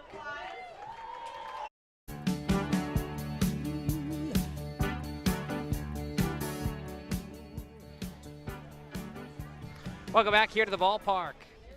Cardines Field in Newport, Rhode Island. We got a 2-2 ball game between the Gulls and the Upper Valley Nighthawks as Connor Hood digs in. He takes a fastball off the inner edge for a ball. Reed Anderson enters his 4th frame of work as he deals the 1-0 pitch. It's fouled straight back to even the count at 1-1. Darren Zaslow with you here alongside Newport Gulls scorekeeper Ben Maxad and Newport Gulls field reporters Dave Peck and Meredith Peppis. We're all here with you in the broadcast booth. As Hood 0 for 1 here tonight, trying to get on base for this Nighthawks offense. He takes a big wave and a miss at a elevated fastball there on the inner edge. Good pitch there by Anderson, elevating that fastball like you said, Darren. Gets him to swing, cannot catch up to it. Again, so enticing. What a pitch there. 1-2, certainly well placed in that zone. Next pitch on the way. This one a broken bat, weak ground ball. Left side of the infield. Moving to his left is Green. Throw to first on the move is in time. Nice play there by Raposo to lay out and keep his foot on the bag for the first out of the frame. 5-3. Hood is retired. Similar pitch from Anderson. High fastball. This time Hood is able to get a piece on it. But Green does a great job moving to his left, cutting in front of Heiss. You know, that's his ball. That's third baseman's ball. His momentum going towards first. Makes a little bit of a pirouette and a good throw to get the out. Absolutely. We'll see what the third baseman, Blake Deathridge, can do at a UNC Wilmington. Deathridge here tonight is 0 for 1. Couple of players from UNC Wilmington tonight. Next pitch on the way. On this team. Ryan Jeffers. Yeah, there you go. Also UNC Wilmington. Couple Seahawks products here as Anderson falls behind 2-0 with a couple fastballs. He winds and delivers. This one in the dirt. Another fastball skipped up on the forearm of McGill. Falls behind 3-0.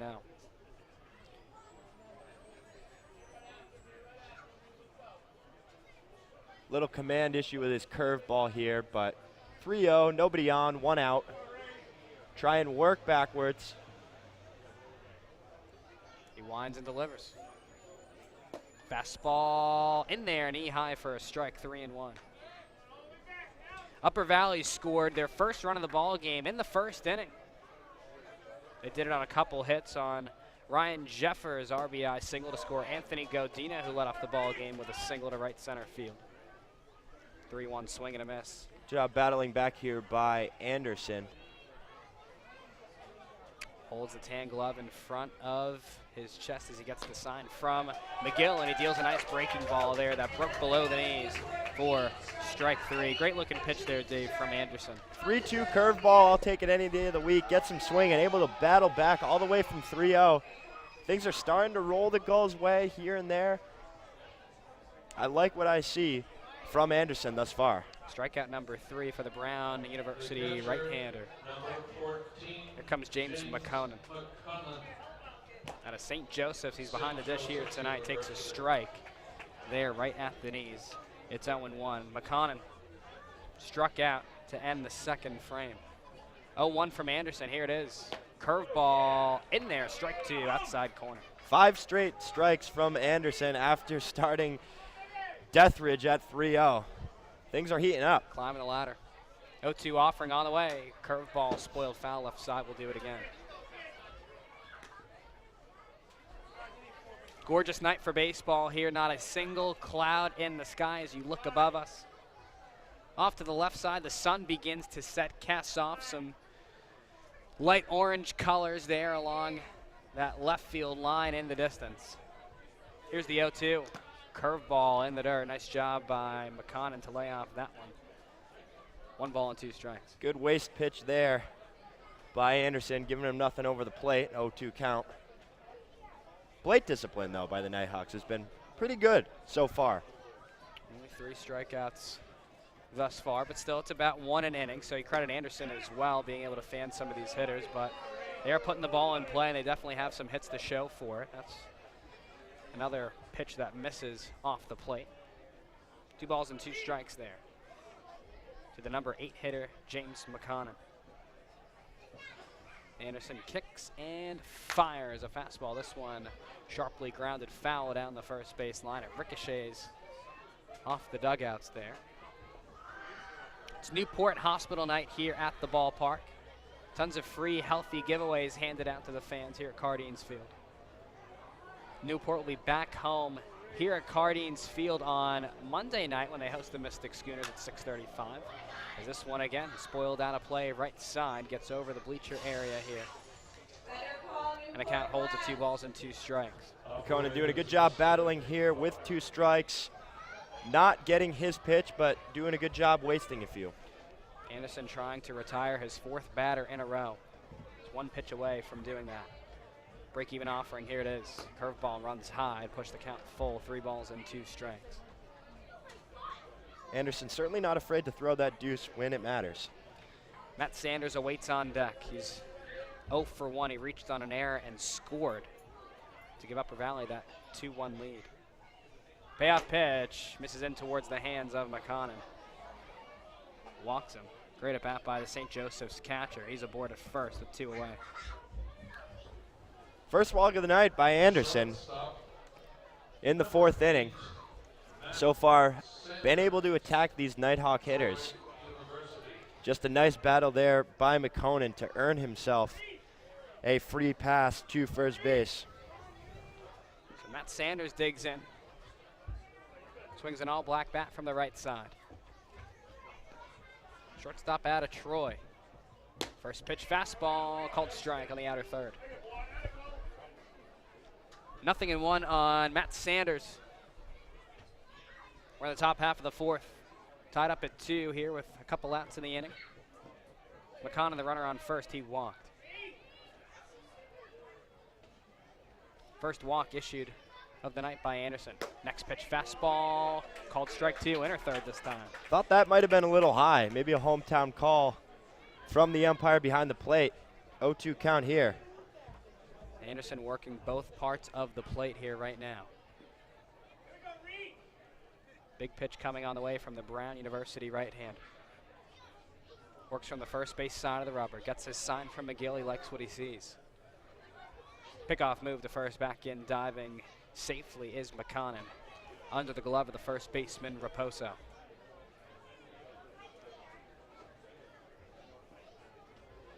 Still 2-2 ball game, top 4, 2 out to runner on first. Anderson is ready. So is Sanders. Break-even delivery. Front door curveball taken down and away. The count pushes to 1 ball and 2 strikes. Curious to see how long Coach Leyva is going to keep Anderson in the game. Could be a pitch limit or something with 2-2 ball game here in the 4th. 1-2, this one lifted in the air, shallow, right center field. Coming into his left is Archiolo. He reaches up and puts it away for out number 3.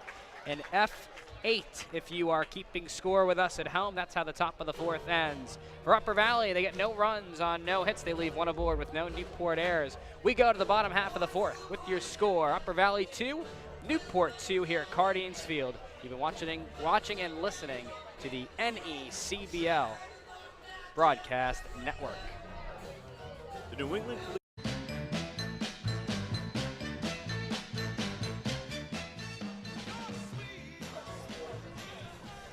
Welcome back here on the NECBL Broadcast Network. What a great game we have here in front of us. Newport and Upper Valley, they're tied up at 2 as we go to the bottom half of inning number 4. Liam O'Regan digs in, takes a big swing and a miss on a front door curveball. It's 0-1 on the right fielder out of Elon. He's 1 for 1 with that solo home run back in the bottom half of the second to tie up the score at 1-1 at that time. 0-1 offering. Another curveball that misses down and outside. 1 ball and 1 strike. The count to O'Regan. DeRosa working quickly, deals the 1-1. Curveball in the dirt, 2-1. Wasting no time to go after O'Regan here. Just a 2-2 ball game, but I think the Gulls have shown the variety of ways to push one across. You know, you got the solo home run by O'Regan, and then you got some small ball, dropping the bunt in the 3rd inning, moving him over, sacrifice fly. Bodes well for the Gulls. Absolutely. 2-1 pitch, check swing at a pitch that was off the plate. O'Regan held up, and the count moves to 3 balls and 1 strike. Boy, it would be big if the Gulls could put on a leadoff runner here for the 3rd inning in a row. Faces the 3-1 from the righty DeRosa. Here it is. Fastball runs downstairs and outside for ball 4. Great at bat from Liam O'Regan. Works a leadoff walk here in the bottom half of the 4th. Yeah, nice plate discipline there by O'Regan to get on with the free pass. Always important to get that first runner on, and especially if it comes on a walk. You got to think DeRosa might be struggling with his command here in the 4th inning. Tyler Green, the 3rd baseman, steps in. He's 0 for 1 with a ground out to shortstop out of Vanderbilt in his Newport debut. First pitch, big swing and a miss. An outside fastball from DeRosa. It's 0-1. A little out in front on that one. Tried to pull the ball. DeRosa did a good job keeping it low and away, out of the swing of Tyler Green. The shortstop Sanders and the 2nd baseman Hood pinch towards the bag at double play depth, as there's a late pickoff move there from DeRosa. Sliding back in head first safely was O'Regan. DeRosa works from the right side of that pitching slab. 0-1 offering. Curveball misses ankle high. 1 ball and 1 strike on Tyler Green out of Vanderbilt. We have some activity on the warehouse now as a few chairs have been set up. We got some people watching the ball game from up there. That's a great spot to watch some baseball. 1-1. This one lined in the left center field. Back on it to his right is the center fielder Gregoire, and he can't handle it. The ball rolls past him to the fence. They're going to wave home Archiolo. He will come in to score. We'll see how the scorekeeper wants to rule this one. It's going to be an RBI double for Tyler Green here in the bottom half of the 4th. It gives Newport a 3-2 lead. Great job there by Green, getting the pitch he can handle low and in the zone. Puts a charge into it in center, and center fielder Gregoire of the Nighthawks having a little bit of trouble deciding if he wanted to catch that in the air or take the short hop. It ate him up and rolled all the way to the fence. As the run scores there for the Gulls. Great piece of hitting there by Green. Here comes Nicholas Raposo. Bats from the right side. Off of second is Green. First pitch, fastball taken down and away. 1-0 on Raposo. Raposo grounding out to the 2nd baseman in the 2nd inning. 3-2 Newport leads over Upper Valley. Pickoff move back towards second. Green back in, standing up. The center fielder, Gregoire, plays about 3 steps to the right of the 2nd base bag. A couple deep triangles located here at the ballpark, one in center field and one in right center field as well. I was about to say, Darren, couple difficult plays for Gregoire. You know, the home run over the fence, but he still had to navigate that wall, and then, of course, that hit right there. Not an easy dimension. Probably feels like it's bouncing forever out there with pinballing, really. Certainly. 1-1 is the count to Raposo. He'll line this one up the middle into center field, a base hit. Green will hold up at 3rd. Gregoire chucks the ball back into the infield. It's cut off by the first baseman, Sorrells, behind the mound. Gulls starting to get to DeRosa here. A couple of back-to-back hits for the Gulls. And we got runners on the corners, just like that in a 3-2 ball game. See what Michael Webb can do. 2nd baseman at a Rhode Island college. 0 for 1 with a fly out to center field to end the 2nd inning. Still nobody out here in the 4th. Huge.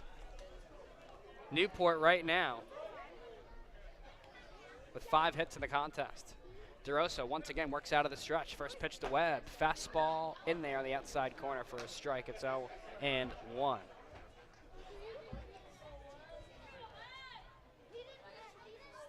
Interesting to see what Raposo does at first base here with nobody out. Webb 5'9", 170 pounds. Hit .338 and 35 starts at Rhode Island College. He'll bounce this one to second. It could be 2. Hood flips to second for 1. The relay to first from Sanders is in time. 4-6-3, but coming in to score the 4th run of the ball game is Tyler Green. It's now 4-2 Newport. Not exactly what you want, but you'll take it, considering it's been difficult for the Gulls to score runs this inning. Not this inning, Darren, I'm sorry, this season. Certainly has been. Again, we talked about it, Dave, and this was a team that brought in a 102 batting average into this ball game. Just 7 combined hits this year for Newport. So understanding that, take any run that Gulls can get, as Kevin Heiss looks at a curveball off the outer edge for ball 1. Heiss 1 for 1 with a single and a run scored back in the 3rd. Hits from the left side. Next pitch taken downstairs 2-0. Awaiting on deck is Adam Duart, a designated hitter out of Curry College. Does not have an official at-bat here tonight. Had a sac bunt to advance Heiss to second back in the 3rd. 2-0 offering. Fastball called strike in her 3rd, 2-1. Already 6 hits on the night here for the Gulls. Basically doubling what they had coming into the ball game. Certainly. 4-2 your score as Heiss takes a fastball there on the outside black to even the count at 2-2. Newport up on the Nighthawks here in the bottom half of the 4th, 2 outs, and the base is empty. Break-even offering, spoiled left side, off the netting here, right around the home plate circle. We'll do it again.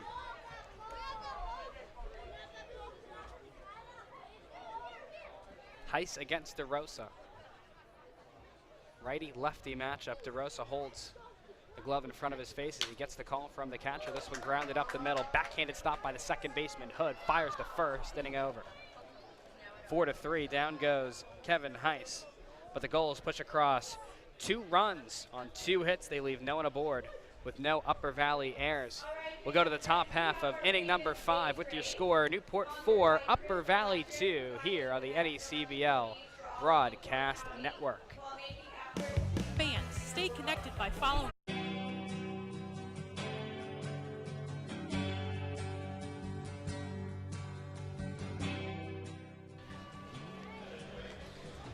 And we go to the top half of inning number 5 here at the ballpark.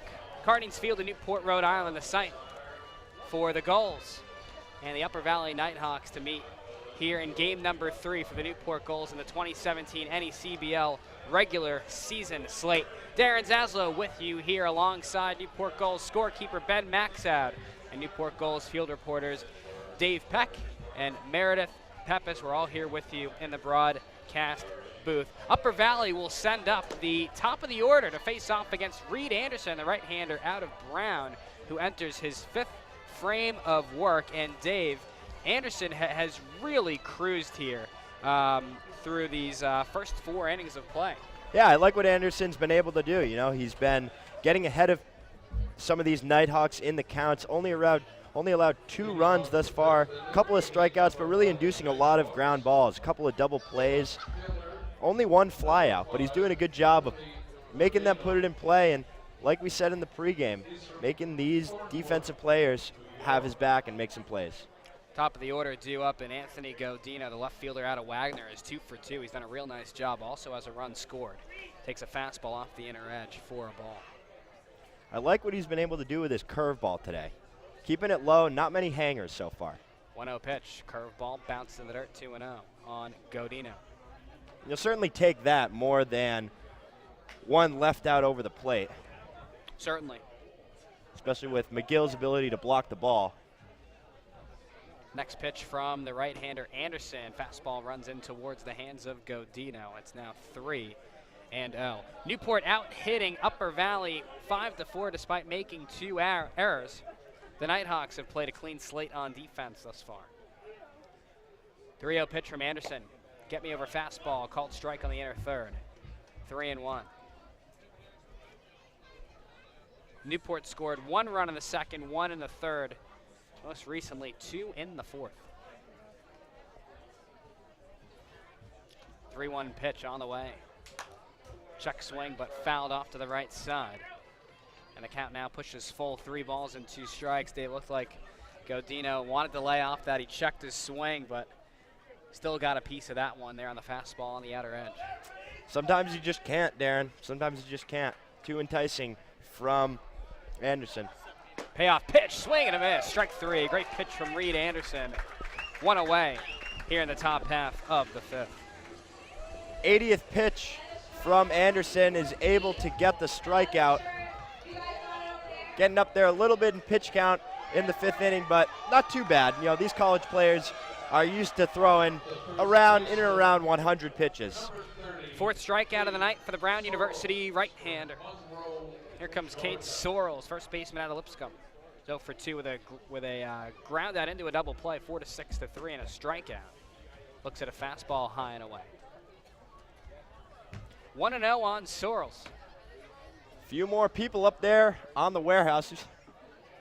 Having a good night here in Newport. Right behind that American flag there. Next pitch, this one lined foul down the left field line. It slices over that fence on the sidewall. And there you can see him. 5 of them out there watching the game. Great place to watch NECBL baseball, that's for sure. Nothing wrong with that, huh? How about it? Next pitch, curveball. This one grounded to short.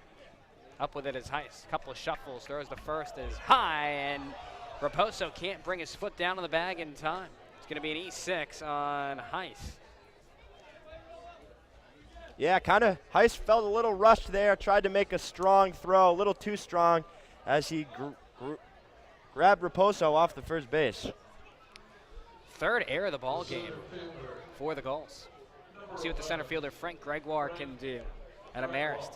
He's 0 for 2. He reached on an error in the 3rd. Grounded out to second back in the 1st. Bats from the right side here. Where's the white batting glove? Swings an all black bat with an elbow guard on that front side elbow. Anderson sets the tan glove. Front of the belt. First pitch. Curveball, chopped foul, third base side. 0-1 on Gregoire.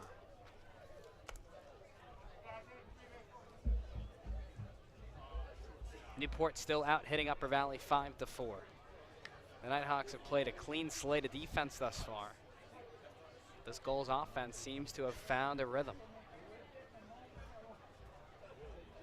Anderson is ready. So is Gregoire. Off of first is Sorrells, who reached on an error. Sorrells goes, fakes that steal. Now retreats back to the bag as the 0-1 pitch is swung on and missed. Fakes the steal, tries to get Webb to cover second base, open up even bigger hole for Gregoire. No balls and 2 strikes on the Marist product. Ryan Jeffress awaits on deck. He's 2 for 2. Has 2 of Upper Valley's 4 hits. 0-2 offering. Curveball squirts away from the catcher McGill to second base. Goes Sorrells. He's in scoring position with 1 away. Yeah, a little bit of a lazy attempt at the block there. Tried to glove the curveball. Didn't get down over into the left-handed batter's box. And all of a sudden, there's a runner in scoring position for the Nighthawks. 1 ball and 2 strikes to count on Frank Gregoire. Off of second is Sorrells the pitch. This one once again gets past McGill. To third base goes Sorrells. So, couple wild pitches there from Anderson allows Sorrells to get all the way to third with just 1 out in the frame. Yeah, that one right there completely on Anderson.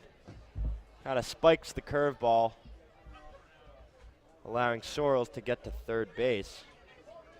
He's been keeping it low, not that low, all game. Definitely been painting the bottom of that strike zone. Break-even offering. Swing and a miss. That's a big strikeout there from Reed Anderson.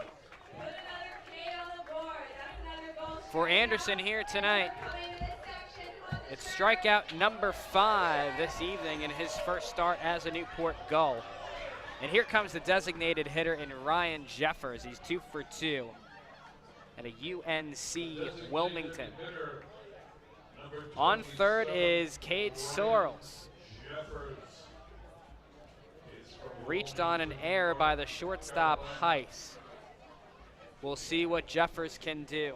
Stands with an open stance from the right side, takes a fastball elevated in the zone above the letters for a ball.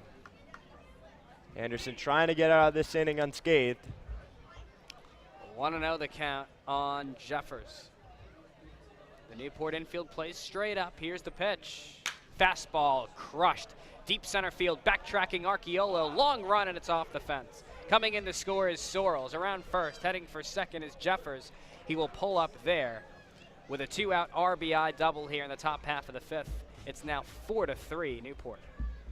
Nice hit there from Jeffers. That's his second hit of the ball game. The double singled back in the third inning. He's able to get the RBI. Really put a charge. No chance for the center fielder, Archeolo, to get that ball.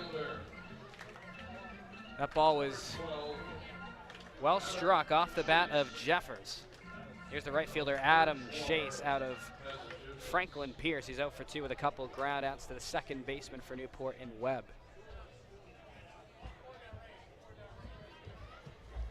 Upper Valley's 5th hit of the night. Ryan Jeffers with 3 of those. He has had a sensational ball game thus far. 2 singles and a double for Jeffers here this evening.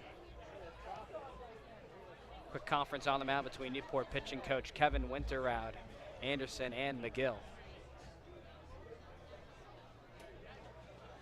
As Chase gets set to dig in, he represents the number 5 spot in this Upper Valley lineup. Both of his ground outs ended their respective frames in the first and third innings. And I think Coach Al Leyva might be going to the bullpen in the coming innings. We'll have to see if there's any action out there. That's certainly a good point. First pitch, fastball, chopped. Right in front of home plate, gloved by McGill. He will tag out Chase right in front of home plate. That's a great job there by McGill. A heads-up play. It gets Newport out of the inning. 2 unassisted if you're keeping score with us at home. But Upper Valley, they push across 1 run on 1 hit with 1 Newport error, and they leave 1 aboard. We're halfway home here on the NECBL Broadcast Network. Your score, Newport 4, Upper Valley 3. Don't go anywhere. More baseball coming up next.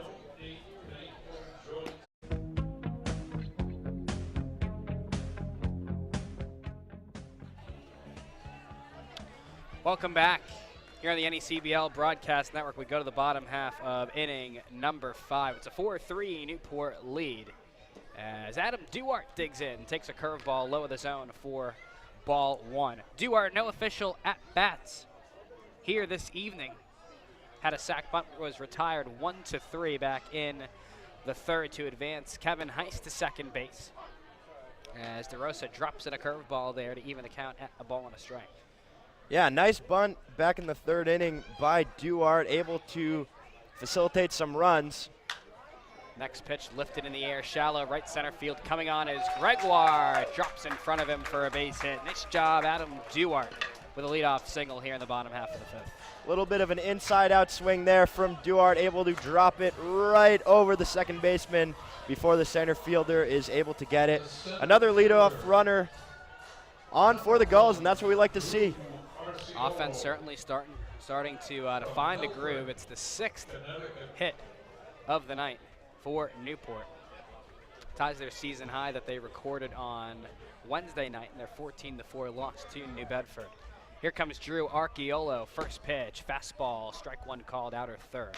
Archeolo 1 for 2 with a single and a ground out here this evening. Off of first is Adam Duarte. Takes a pretty nice sized lead over there. He's held on by the first baseman, Sorrells. DeRosa sets the glove at the letters. Deals a curveball that's in there for strike 2, right on the inner black. We'll see if Newport maybe wants to put Duarte in motion, Dave. You think it's too early on to do that, but a 1-run game, anything could certainly go. Maybe a hit and run here with 2 strikes. Certainly not out of the question. 0-2, skied in the air down the right field line, gets over the warehouse and out of play. Archiolo gets a piece to stay alive. Wears a black ankle guard on that front foot, swings an all black bat, blue and orange batting gloves, and blue wrist tape. Duarte off of first. Long pause from DeRosa, 0-2 pitch, fastball, runs wide, 1-2. Waiting on deck is Cameron Meisner. 0 for 1 with a sacrifice fly, had an RBI on that. And a strikeout back in the first. DeRosa gets his sign from McConnon, likes what he sees, comes set.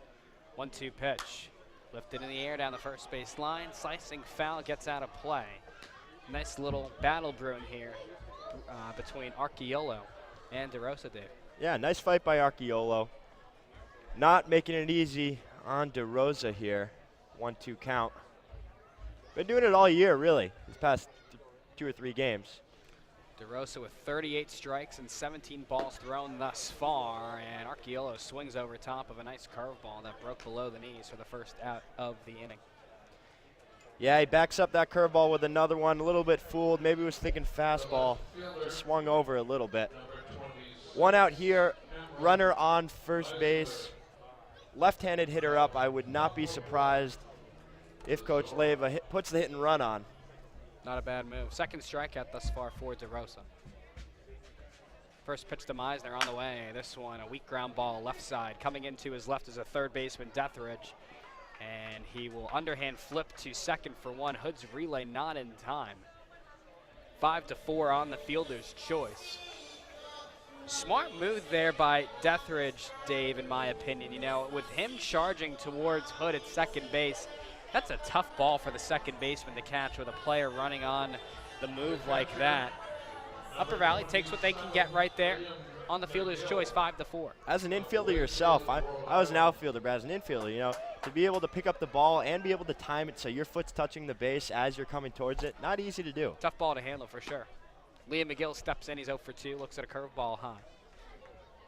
1-0 on the Columbia catcher, Liam McGill. Grounded out to shortstop in the first and grounded out to third base to end the third. Meisner goes, this one skied in the air, foul down the first base line. A little bit of a hit and run there between McGill and Meisner at first. I would have liked to see a hit and run with 1 out there and a runner on first. You had basically the whole right side of the infield with the left-handed batter up, as the infielders would have had to cover and respect the speed. Not a bad move for sure. Next pitch, this one grounded weakly up the middle. The second baseman, Hood, fields it moving to his right, throw to first, inning over. Just gets McGill by a step and a half. And that is how the frame ends. 5-3. McGill is retired. For Newport, they get no runs on 1 hit. They leave 1 aboard with no Upper Valley errors. We are through 5 full innings of play here at the ballpark with your score. Newport 4, Upper Valley 3, right here on the NECBL Broadcast Network.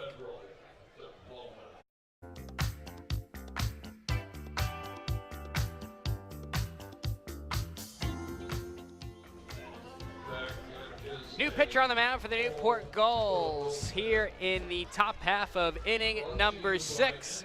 Second-year manager Al Leyva is going to go to the right-hander, Dylan Deanna, 6'6", 225 pounds out of Siena College. Deanna at Siena this year, a 3-3 record, 17 appearances, 1 start, tossed 42 innings, posted a 4.50 ERA, struck out 49, walked 27. Also had 5 saves. He tied for the team lead in strikeouts through the 4th most innings and had the 2nd most saves at Siena this past spring. Dave, you like the move to go to the right-hander here. Not bad, understanding that, you know, Upper Valley's had, you know, some issues here with Anderson. The right-hander on the mound will get you his final stat line. Had an excellent outing as well. But again, you go to the right-hander, stick to what's working, in my opinion. I like it. I like the decision by Coach Leyva. You know, you could see Anderson getting a little bit tired maybe. Upper Valley was able to scrape across a run. We got a run ball game. Why not put a new guy in, see what he's got, fresh arm. First pitch to Connor Hood. Runs high and inside for ball 1. Hood 0 for 2, couple groundouts. Your final line on Newport start of the right-hander Reed Anderson out of Brown University, as Deanna gets a fastball in there for a strike, 1-1. Anderson, 5 innings pitched, 5 hits, 3 runs, just 1 earned, 1 walk and 5 strikeouts, understanding that Newport thus far has made 3 errors. 1-1, big swing and a miss, and a nice changeup there dealt by Deanna. 1-2. So there you go. I mean, pretty nice outing there from Anderson. You take away some of those errors, a nice outing turns into, you know, a really superb outing. But Anderson, I think, definitely looked good. Yeah, very, very nice outing by Anderson. 1-2, spoiled foul, right side will do it again. Yeah, got ahead. And the number that I really like there from Anderson, just 1 walk through 5 innings pitched. Averaged a strikeout an inning. Really, really good outing from the right-hander out of Brown and Reed Anderson. He is in line for the win, too. Certainly had command of all his pitches, especially his curveball. Next pitch from Deanna. High, curveball, waved down and missed. Strike 3. Great looking pitch from the Siena right-hander in Deanna for out number 1. Good amount of velocity here from Deanna. I'm liking what I'm seeing, elevating there to get the strikeout. Maybe a little faster than what they've been used to seeing from Anderson. Not too much, but just enough to kind of throw off these Nighthawk hitters. Here comes the third baseman, Blake Deathridge. He's 0 for 2 with a strikeout and a groundout. Out of the UNC Wilmington. Your score, Newport 4, Upper Valley 3, top 6, 1 away. The base is empty here at Cardines Field on Newport Hospital night. Deathridge worked 2 full counts so far in the game, so he's seen a lot of pitches. Deanna winds and fires. Fastball misses up and in for ball 1. Waiting on deck is James McConnon. 0 for 1 with a strikeout and a walk. 1-0. Cut on and missed for strike 1. Yeah, he wanted that one. A little bit fooled there by the breaking ball. Looking for fastball to kind of drive it into that left center gap. The center fielder is playing a little bit towards right field. Newport out hitting Upper Valley 6-5. As Deanna gets another fastball over the plate for strike 2. Here's the 1-2 offering on the way. Curveball, waved down a miss, strike 3. Great pitch from Deanna. Second strikeout in the 2 batters that he's faced. Here comes James McConnon. That's a great pitch there, Dave. Great pitch there, backing it up with the curveball. I like it. Couple of strikeouts, like you said. And all the strikeouts that have gone this way for the Newport Gulls tonight, none of them have been looking for the Nighthawks. So if you're the coach for Upper Valley, you like to see your players swing and at least giving yourself a chance to put the ball in play. McConnon digs in from the right side, swings an all-tan bat. Looks at a curveball there on the outer edge for a strike. Deanna really going to that breaking ball now. That's 3 in a row here. Next pitch dealt low in the dirt, 1-1.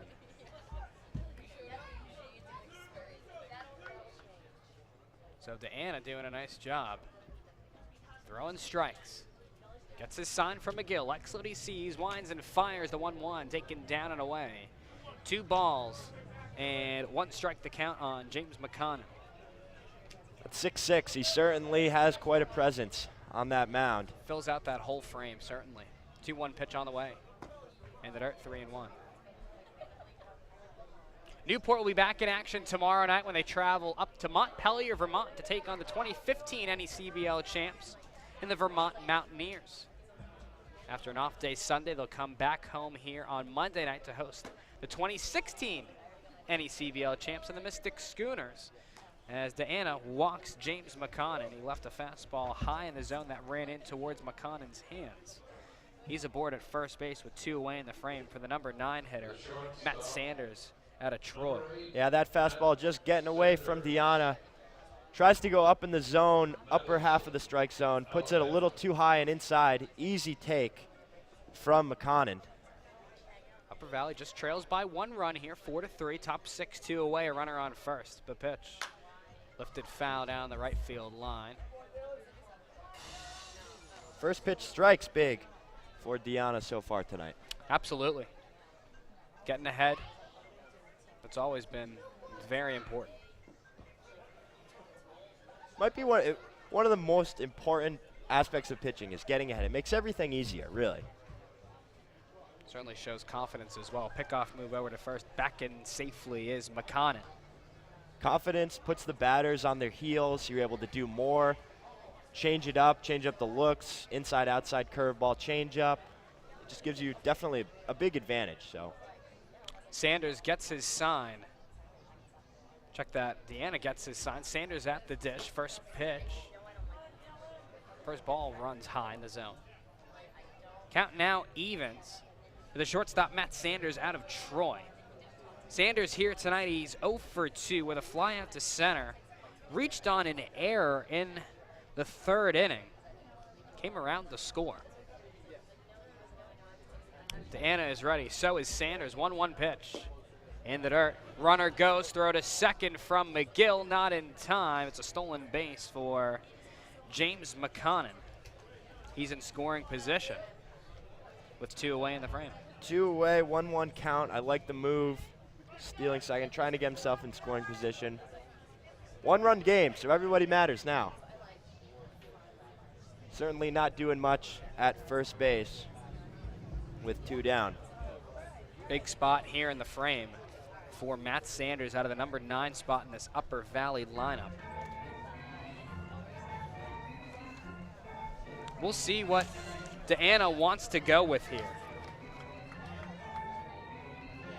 Tough spot for the right-hander out of Siena. Struck out the first 2 batters he faced.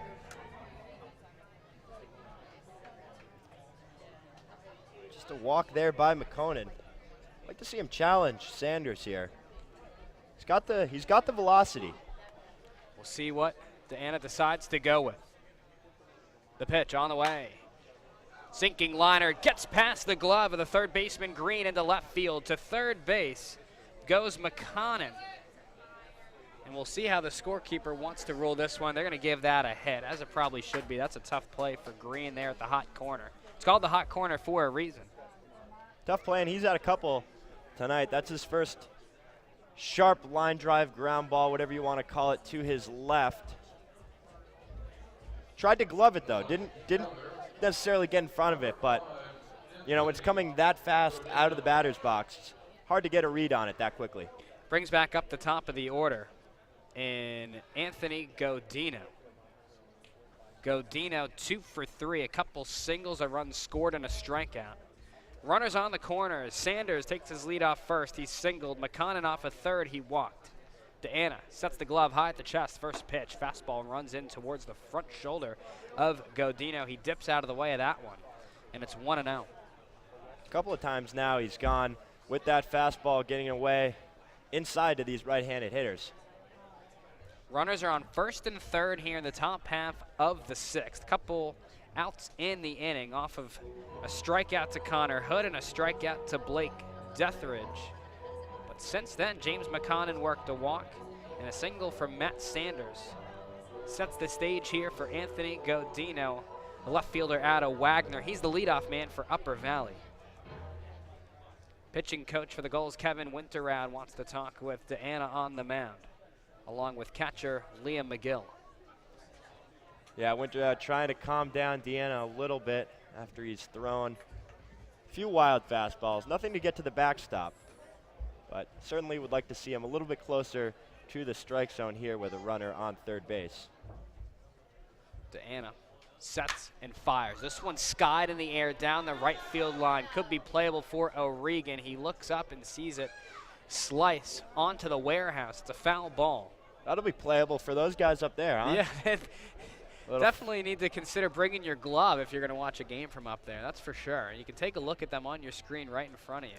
Little free souvenir, no admission for the ticket. 7 of them watching the game up there. One of the best seats in the house, I'd argue. 5 seats up there as well. 1-1, weak ground ball to third. Green touches it foul just outside of that third base bag. Good job letting it go foul there. Stayed in play for a little bit. Obviously, the senior from Vanderbilt, accustomed to having patience at the hot corner. We will see what Deanna decides to go with. This is a big spot. Runners are on first and third for Upper Valley, top half of the sixth. 2 outs in the frame. It's a 4-3 Newport lead. Deanna tucks that tan glove under his chest as he gets the sign from his catcher, McGill. They agree on the signal. And here's the 1-2 pitch. This one fouled off right side. It'll get out of play. Another good fastball spoiled by Godino. Few foul balls now for Godino here against Deanna. Runners on the corners. Upper Valley trying to tie this one up in the 6th inning. Deanna is ready. It's a righty-righty matchup between the Siena product Deanna and Wagner product in Anthony Godino. And McGill and Deanna want to talk about this one. A big spot here. Pitcher and catcher meeting. They're just in front of the mound. And I like this by McGill here. You know, certainly don't want to be on the wrong page with your pitcher in this situation. You know, get out there. If you have to do it a couple pitches during the at-bat, that's fine. Make sure you're on the same page. Make sure you're ready to execute a pitch here. Deanna is ready. So is Godino. 1-2 offering. Curveball taken downstairs and a tad outside. 2 balls and 2 strikes. Upper Valley's leadoff man. Trying to make him chase there a little bit with the curveball.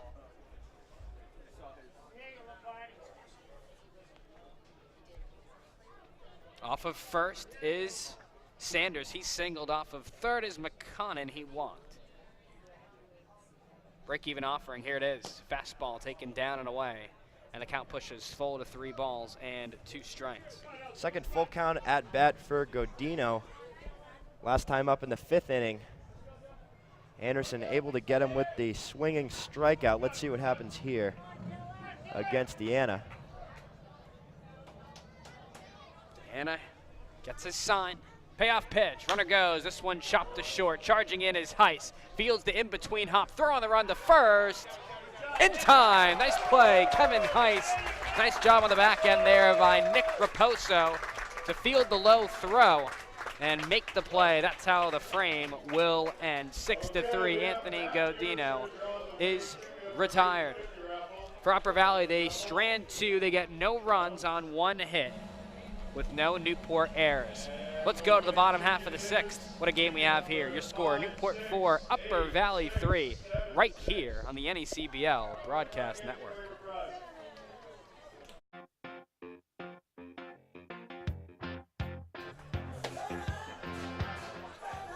Welcome back here on the NECBL Broadcast Network. Darren Zaslow here with you alongside Newport Gulls scorekeeper Ben Maxout and your Newport Gulls reporters Dave Peck, Meredith Pepis. We're all with you here in the broadcast booth. What a game it has been thus far. Turn things over to Meredith here with an update around the NECBL League scoreboard. So the Winnipesaukee Muskrats and the Valley Blue Sox are in the top of the 9th, and Winnipesaukee is leading 6-4. New Bedford and Mystic are tied 4-4 in the top of the 9th, as well as Ocean State and Sanford tied 2-2 in the bottom of the 8th. Danbury is falling short 6-4 to Keene in the top of the 10th. Plymouth Pilgrims are leading North Adams 7-4 in the bottom of the 7th, and your Newport Gulls are leading Upper Valley 4-3 in the bottom of the 6th. Thank you so much, Meredith. I appreciate it. And we go here to the bottom half of inning number 6. Newport trying to extend this lead. New pitcher on the mound for the Upper Valley Nighthawks is the right-hander Tanner Schimmuller out of the University of Cincinnati. He's going to go to work against Liam O'Regan, who's had a really nice game here tonight. He's 1 for 1 with a solo home run, a walk, and a couple of runs scored. Schimmuller now in the ball game. 6'6", 225 right-hander out of Ottawa in Ohio. As now it's another strike to O'Regan. So he's down to the count 0-2. Pretty nice outing there from DeRosa there, Dave. And another right-hander on the mound, 0-2 pitch. Fastball called strike at the knees of O'Regan. He goes down looking for the first out of the frame. Yeah, definitely a nice outing despite a couple missed pitches, I guess you could call them. Of course, to O'Regan back in the second inning, but all in all, Newport just really earned the runs that they scored, able to get some runners on and do a little bit of small ball to scrape some runs across. Still a 4-3 game, though. Digging in is Tyler Green. He takes a curveball in the dirt, and the count pushes to 1-0. We'll get you the final line on Upper Valley starter Joe DeRosa out of LaGrangeville, New York. Fastball runs wide, 2-0 to Tyler Green, who is 1 for 2 with a double, a run scored, and a ground out. DeRosa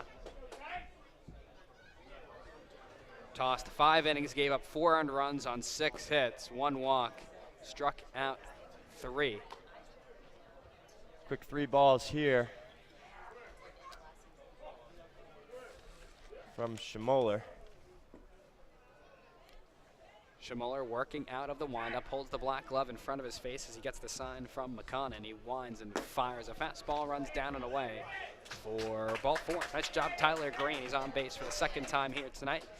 This one on a 1-out walk here in the bottom half of the 6th. Yeah, I never like to see a 4-pitch walk, especially when you're coming in. It's your second batter you're facing. Nicholas Raposo steps in. He's 1 for 2 with a single and a ground out. Off of first is Green. First pitch, hard fastball. Nice scoop there by the catcher, McConnell. It's ball 1 on Raposo, the first baseman out of Wheaton College. 5 straight balls as McConan comes to calm down Schmoller a little bit. Trying to settle it in. It will now work from the stretch, and that's a good point. You know, calming down your pitcher after a walk, especially coming in out of the bullpen, certainly something that needs to happen. Nice size lead for Green over there at first as Schmoller deals a fastball that runs wide of the strike zone. It's now 2 balls and no strikes.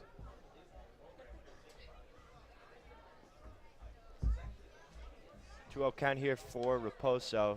You got to think he has the green light or close to it.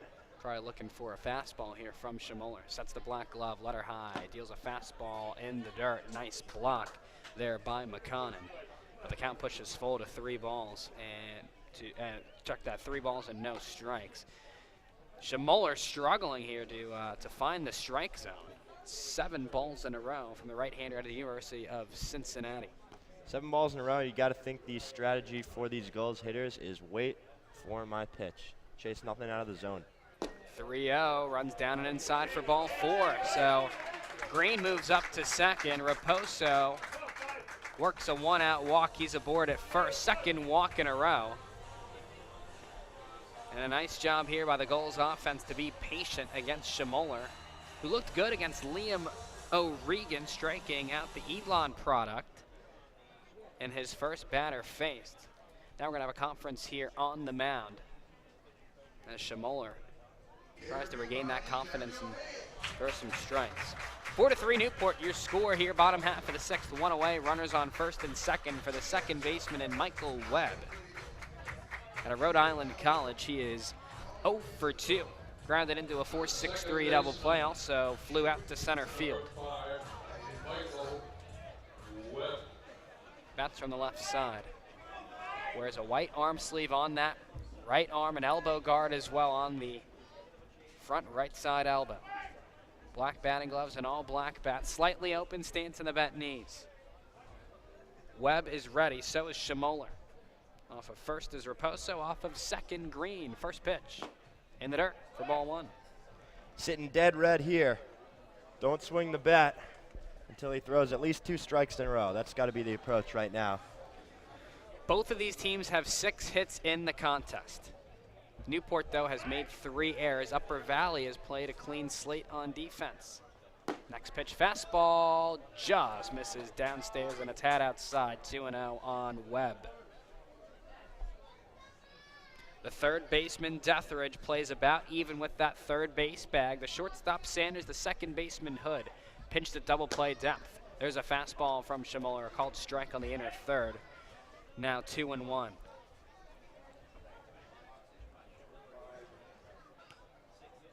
Schmoller is ready, so is Webb. Next pitch, fastball in there, strike 2.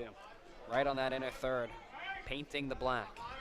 Couple of good pitches there from Schmoller to even the count up at 2 apiece here for Webb. Big hole to the right side of the infield. Here's the 2-2 pitch.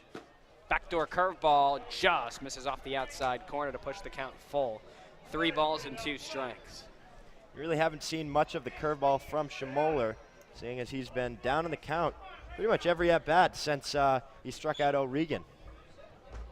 We're awaiting the payoff pitch. Here it is. Fastball, swing and a miss. Strike 3. Down on strikes goes Michael Webb. Second strikeout of the ball game for Schmoller.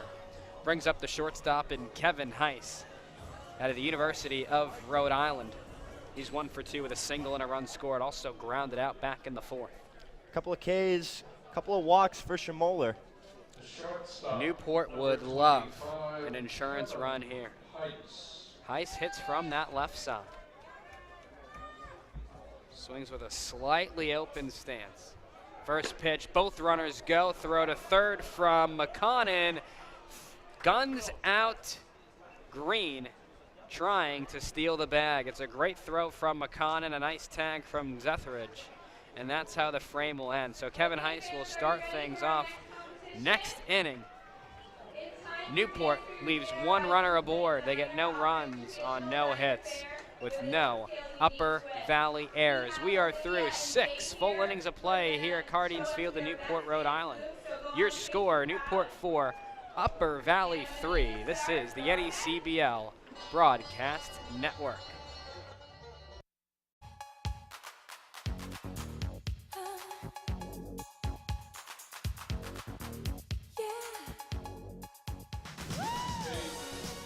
Welcome back to the ballpark. Cardines Field, Newport, Rhode Island. Real nice ball game here for you on the NECBL Broadcast Network. It's a 4-3 Newport lead as we go to the top half of inning number 7. Digging in for Upper Valley is Gabe Sorrells. He'll take a fastball high and tight for ball 1 against Newport reliever in Dylan DeAnna. Enters his second frame of work. He'll brush off Sorrells from the plate. 2 balls and no strikes now on the Lipscomb first baseman, Cade Sorrells. DeAnna getting behind early against Sorrells. Definitely don't want to see a walk here, especially to start off the 7th inning. Next pitch from Dylan DeAnna. Fastball called strike, enter third, 2-1. DeAnna played for Siena this past spring. Team that won 20, 28-2, 11-13 in the MAC. As Sorrells got a piece of that one, fouled it off to the left side. 2 balls and 2 strikes. DeAnna had a 4.50 ERA in 42 innings pitched. He made 1 start, 17 appearances. He went 3-3. Tied for the team lead in strikeouts this past spring for Siena. Break-even offering. Curveball runs high and wide to push the count full. 3 balls and 2 strikes. A lot of full counts from both teams recently. DeAnna 15 strikes, 14 balls thus far for the right-hander. Both teams have 6 hits apiece. Newport has made 3 errors. Upper Valley, a clean slate on defense thus far. Here's the payoff pitch from DeAnna. Backdoor curveball, waved down a miss, strike 3. Great pitch, Dylan DeAnna, his 3rd strikeout of the night. It's out number 1 here for Upper Valley in the top half of the 7th. Nice pitch from DeAnna, full count, able to execute the curveball low and inside. Gets Sorrells to swing on the strikeout. That's his 3rd of the game for DeAnna. Great looking pitch from DeAnna. As Frank Gregoire digs in, he's 0 for 3 with a ground out, a strikeout. He reached on an error back in the 3rd. First pitch, weak ground ball to shortstop. Should be routine for Heiss. Charges in, fields on the run, throw to first. Gets Gregoire by a couple steps. 2 away. Nice job by Heiss running in, getting that on the run, making a quick throw over to Raposo. Accurate throw. Had a couple troublesome plays earlier in the game. Seems like they've shored that up a little bit here. We got 2 outs. Good 2 outs in the 7th. Certainly. You make a great point again with that. And, you know, DeAnna here, who had a decently high pitch count, at least in that first inning, has really settled down, doing a nice job pitching and getting ahead. First pitch to Ryan Jeffers, the designated hitter for Upper Valley. It's a fastball that's a called strike. At the knees on the inner third, 0-1. Jeffers here tonight, 3 for 3, 2 singles and a double. Deanna winds and deals. Breaking ball taken downstairs and a tad outside, 1-1.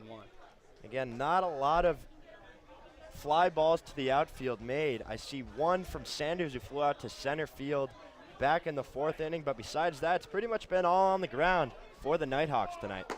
1-1 changeup, runs high, 2 balls and a strike.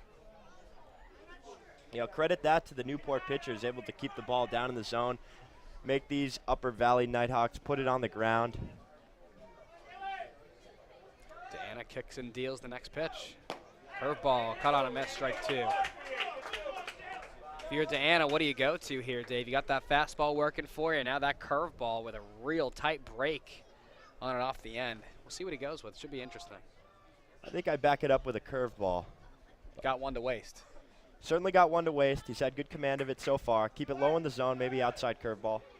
2-2 fastball fouled off right side. Out of play, we'll do it again. Fastball spoiled up Marlborough Street. There you go. I believe that's what it is. We've only been here a few weeks, but we're slowly learning the area. Learning the area, learning the geography, learning the good places to eat, things to do, for sure. 2-2 pitch. Fouled straight back. We'll do it again. Lots of fun things to do here in Newport. Beaches around. Learning the people. Great community. Obviously so much support by the community for the Newport Gulls here at Cardines. Packed pretty much every night. Every night I've been here at least. Just a fantastic place to spend the summer. That is for sure. 2-2, swing and a miss, strike 3. Great pitch. Dylan Deanna, second strike out of the inning. 4th here tonight. Sends Upper Valley down 1-2-3. A perfect frame from the Siena right-hander Dylan Deanna sends us to the bottom half of the 7th inning. Let's stretch and come back with more NECBL baseball right here on the NECBL Broadcast Network. Your score, Newport 4, Upper Valley 3. Everybody sing. Music time. Take me out to the hall, yeah. Take me out to the crowd. Buy me some peanuts and Cracker Jack. I don't care if I ever get back, for it's root for the call team. They don't win, it's a shame, for it's 1, 2, 3 strikes, you're out at the old ball game. Wonderful, wonderful. Someday we'll all be on.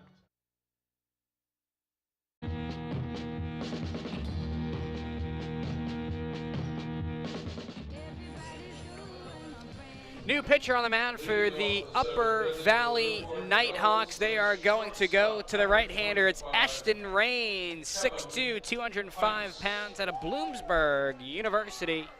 He's going to go to work here against Newport hitters 8-9-1. Kevin Heiss, Adam Duart, Drew Archiolo all due up here in the bottom half of the 7th, with Newport up by a run 4-3 over the Nighthawks in their season opener. First pitch to Heiss, fastball called strike on the outside corner. A little bit of a sidearm, maybe 3/4 slot released from Rains from Bloomsburg University. Had a 5.59 ERA, 4-4 record in 12 appearances.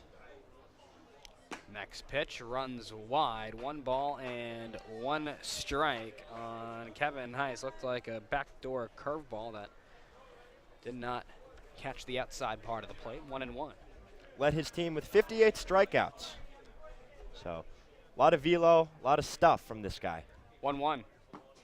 Breaking ball taken low, 2 balls and a strike.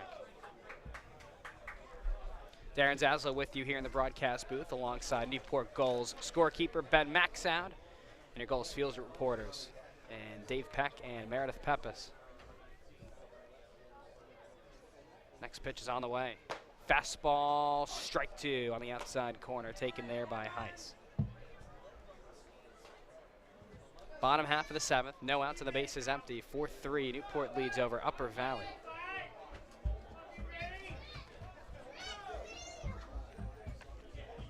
Rains winds and deals. Fastball waved out and missed for strike 3. First strikeout of the ball game for Rains. Brings up the designated hitter, Adam Duarte, out of Curry College. 1,701 people here attended this ball game on Newport Hospital night. Great night for baseball, and we thank Newport Hospital for being our game sponsor as well. First pitch from Rains, backs Duarte off the plate. 1,701. How's that for significant figures? Can't like forget that. about that extra one. I like that. Attention to detail. I like that. 1-0.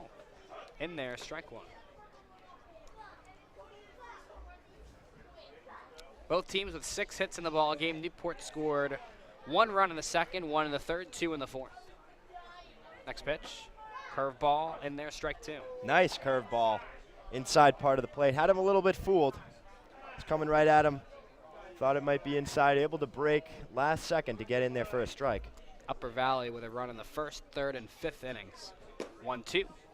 Cut on and missed for strike 3. First time Duarte has gone down on strikes this evening.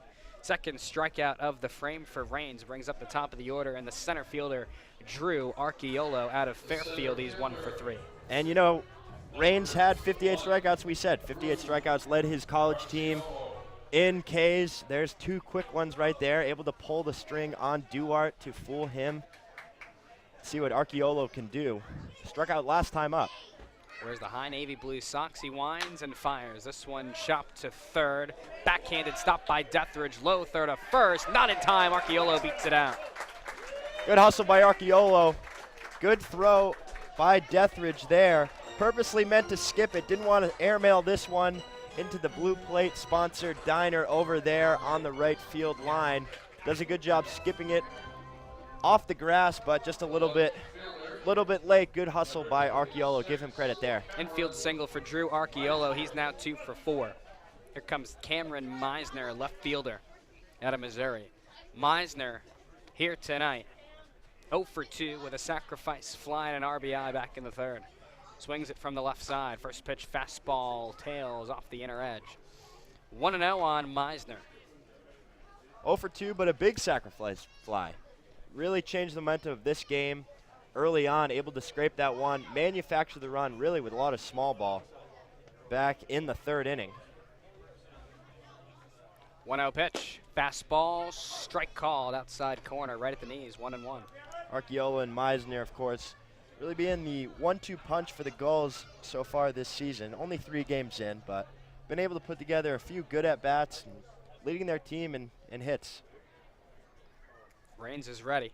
So is Meisner. 1-1 pitch. Foul tipped into the glove of McConnell. 1 ball and 2 strikes. Newport out hitting Upper Valley 7-6. A lot of velocity there from Rains. We'll see if Archiolo decides to go as well. Rains sets the black glove, letter high. 1-2 pitch. Fastball taken below the knees. Now 2-2. Good pitch there at the 1-2 count. Almost got Meisner to swing. Able to check it as there's 2-2 count now. See what he goes with. I could see him going back to the curveball here, Darren. He's had good command of it today. Also likes to drop down, like you said, from that 3/4 slot. Next pitch, this one grounded to first. Picked on a couple hops by the first baseman, Sorrells. He'll take it to the bag himself in time to end the inning. 3 unassisted. That's how Cameron Meisner is retired. For Newport, they get no runs on 1 hit. They leave 1 aboard with no Upper Valley errors. We are through 7 full innings of play here at Cardines Field. Your score, Newport 4, Upper Valley 3. This is the NECBL Broadcast Network.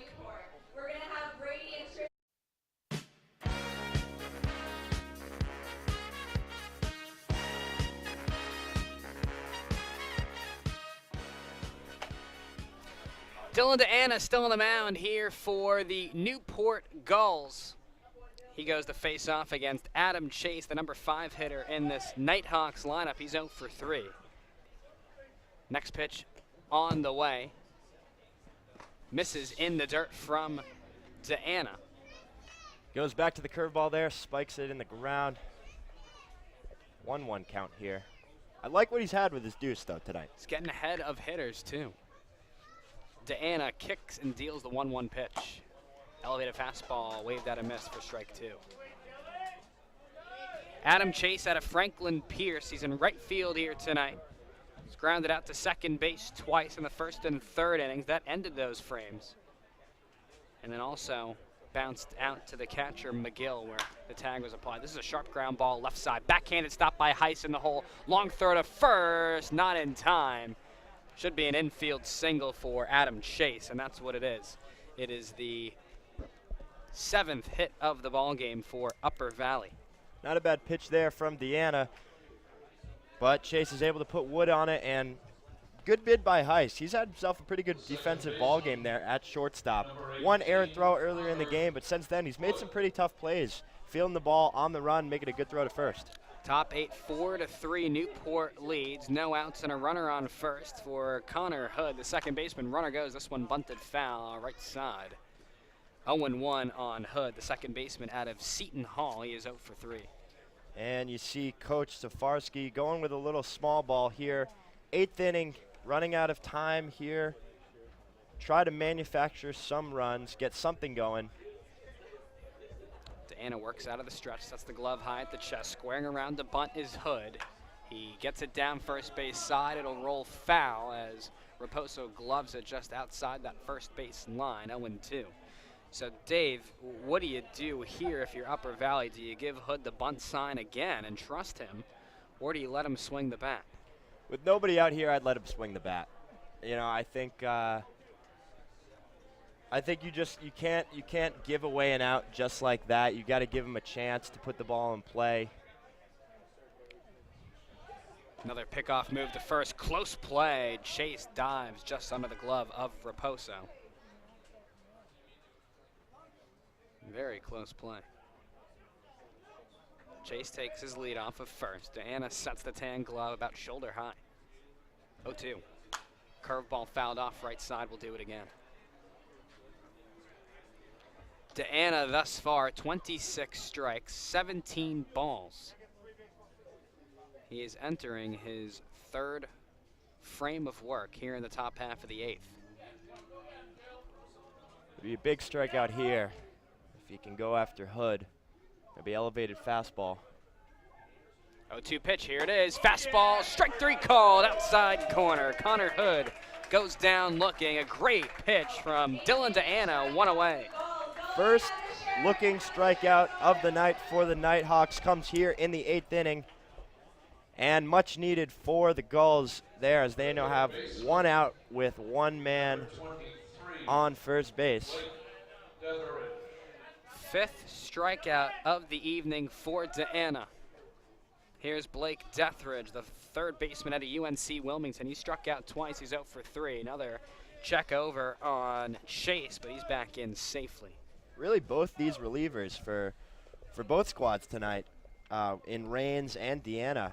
Big strikeout pitchers, getting a lot of batters uncomfortable, up in counts, and getting them to sit down swinging. First pitch to Deathridge, waved at and missed for strike 1. It's a great pitch by Dylan Deanna. 0-1 on the UNC Wilmington 3rd baseman. Bats in the number 7 spot here tonight for Upper Valley.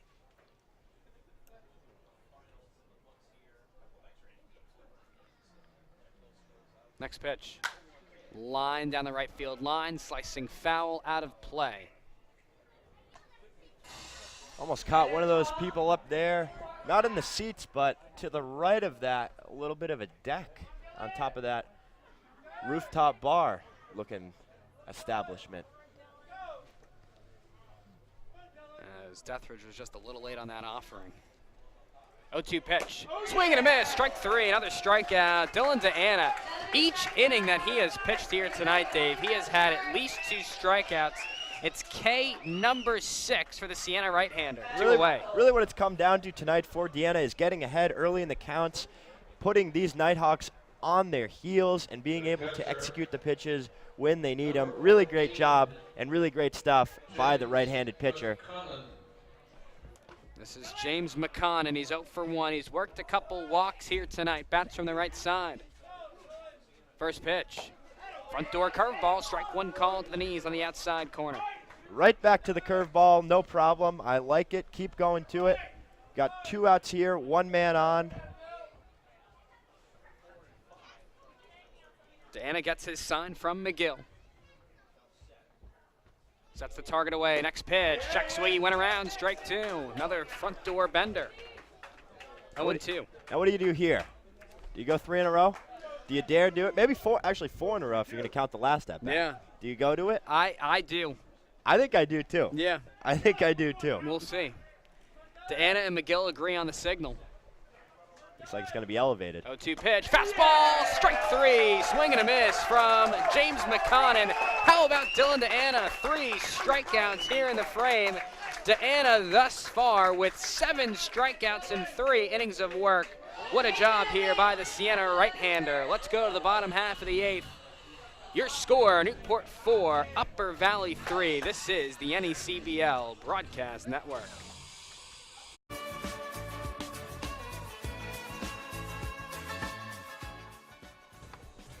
Welcome back to the ballpark here at Cardines Field in the city by the sea, Newport, Rhode Island.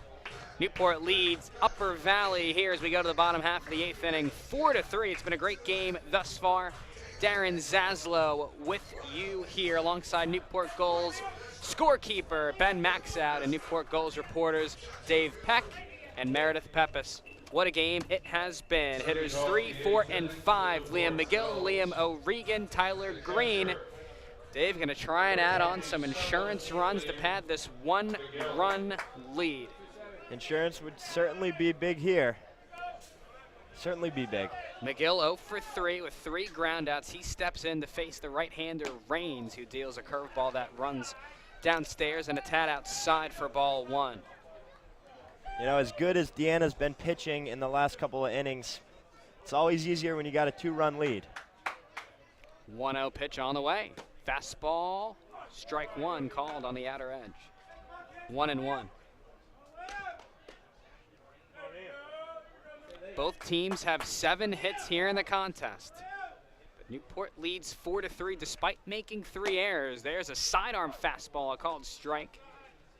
1-2. He definitely does mix that up, and you can see a little action with his left foot when he drops down to that sidearm. Could be tough for these Gulls players to pick that up. Especially right-handed hitters as well.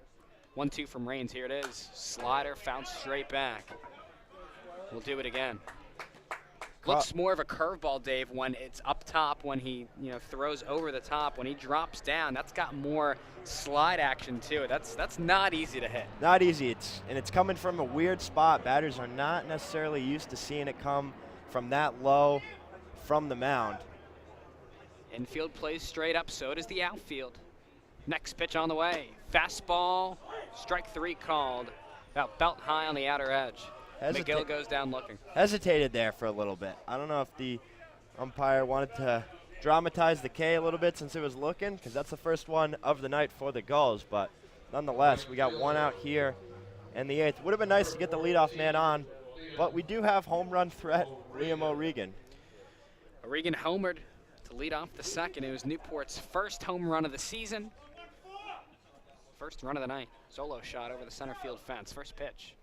Slider, line drive, base hit down the line in left field. It'll roll all the way into the left field corner.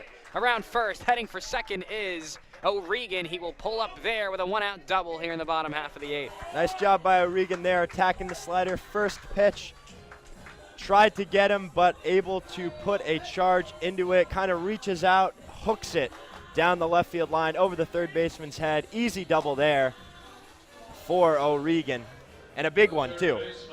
We'll see what the third baseman Tyler Green can do. He is 1 for 2. He's done a nice job here in his Newport Gulls debut. A double and a run scored in the 4th. He walked in the 6th. He's manning the hot corner here tonight out of Vanderbilt. Bats from the right side. Stands tall, swings a black-barreled bat and a tan handle. Wears white and black batting gloves. Puts his back foot on the back line of the batter's box that has worn away here in the ball game. Raines sets and fires a front door bender that misses low. It's 1-0 on Tyler Green. Off of second base is O'Regan. He hit a double down the left field line just a hitter ago. 1 out in the frame. 4-3 Newport. The 1-0 from Rains. Curveball brushes Green off the dish. 2 balls and no strikes. At the very least here, you got to want Green to hit it to the right side of the field. Give O'Regan a chance to get to third. If you're going to get an out, move the runner. If not, just drive him in right now. Rains is ready. Here's the next offering. It's a fastball. That one's a called strike. 2-1.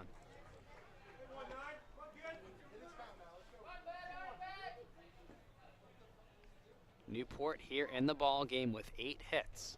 It's a season high for them thus far in their first 3 played games.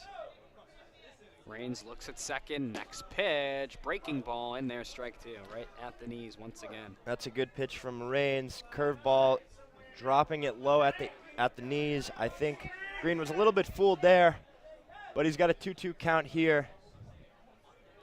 Second baseman Hood covering second now. Jogs back to his position. And Rains will step off the rubber. Do some maintenance there in the back of the mound. Now gets back on. Works on the right side of the slab. Gets his sign from the catcher, McConnon. Sets the black glove, belt high. And deals the 2-2. Fastball lifted foul, right side, out of play. We'll do it again. Nice job there by Green, Dave, to stay inside that pitch. It's a sidearm fastball in the inner third of the plate. That is not easy to keep your hands inside of. Definitely easy to get jammed up there, so a good job fighting it off, giving himself a chance to put the ball in play here with a 2-2 count. Break-even offering. Lifted in the air, straightaway right field. Back on it is Chase. He reaches up and makes the play, falls down briefly. Tagging from second to third is O'Regan. He will be in there, standing up. So there's 2 outs now and a runner on third off of the F9 from Tyler Green if you're keeping score with us at home. And a big spot here for Nicholas Raposo, the first baseman out of Wheaton College, batting in the number 6 spot. He is 1 for 2 with a single and a walk here tonight. Big spot for Raposo, but like I said, if you're going to get an out, put it to right field, give your runner a chance to tag up. That's exactly what he did. O'Regan now at third base with 2 outs here in the 8th inning. Raposo is ready, so is Rains. First pitch, plunks him on the front elbow. So Raposo will be granted first base off the hit by pitch. Puts runners on the corners for the second baseman, Michael Webb, out of Rhode Island College. Runners on the corners here. You got to wonder if there's going to be any first and third type situation. 2 outs in the inning, so you're not really going to hurt yourself too much if you give one up on the base paths. You want to do whatever you can to get a run in. Maybe you'll see the guy at first take a little steal and stop halfway through. Kansas City double steal, we call it back home. I like that. I like that name. That's a good one. Webb hits from the left side. First pitch, fastball. Strike 1 called on the outer third. Webb here tonight, 0 for 3. A strikeout, a flyout. He also grounded into a double play. But scoring on that double play was Tyler Green, and that gave Newport this 4-3 lead that has held ever since the 4th inning. Next pitch, fastball, in there, strike 2. 0-2 on Michael Webb. Runners on the corners on first and third, 2 outs, bottom half of the 8th. 4-3 Newport. Webb awaiting the 0-2 offering from Rains. Sets the black glove, belt high.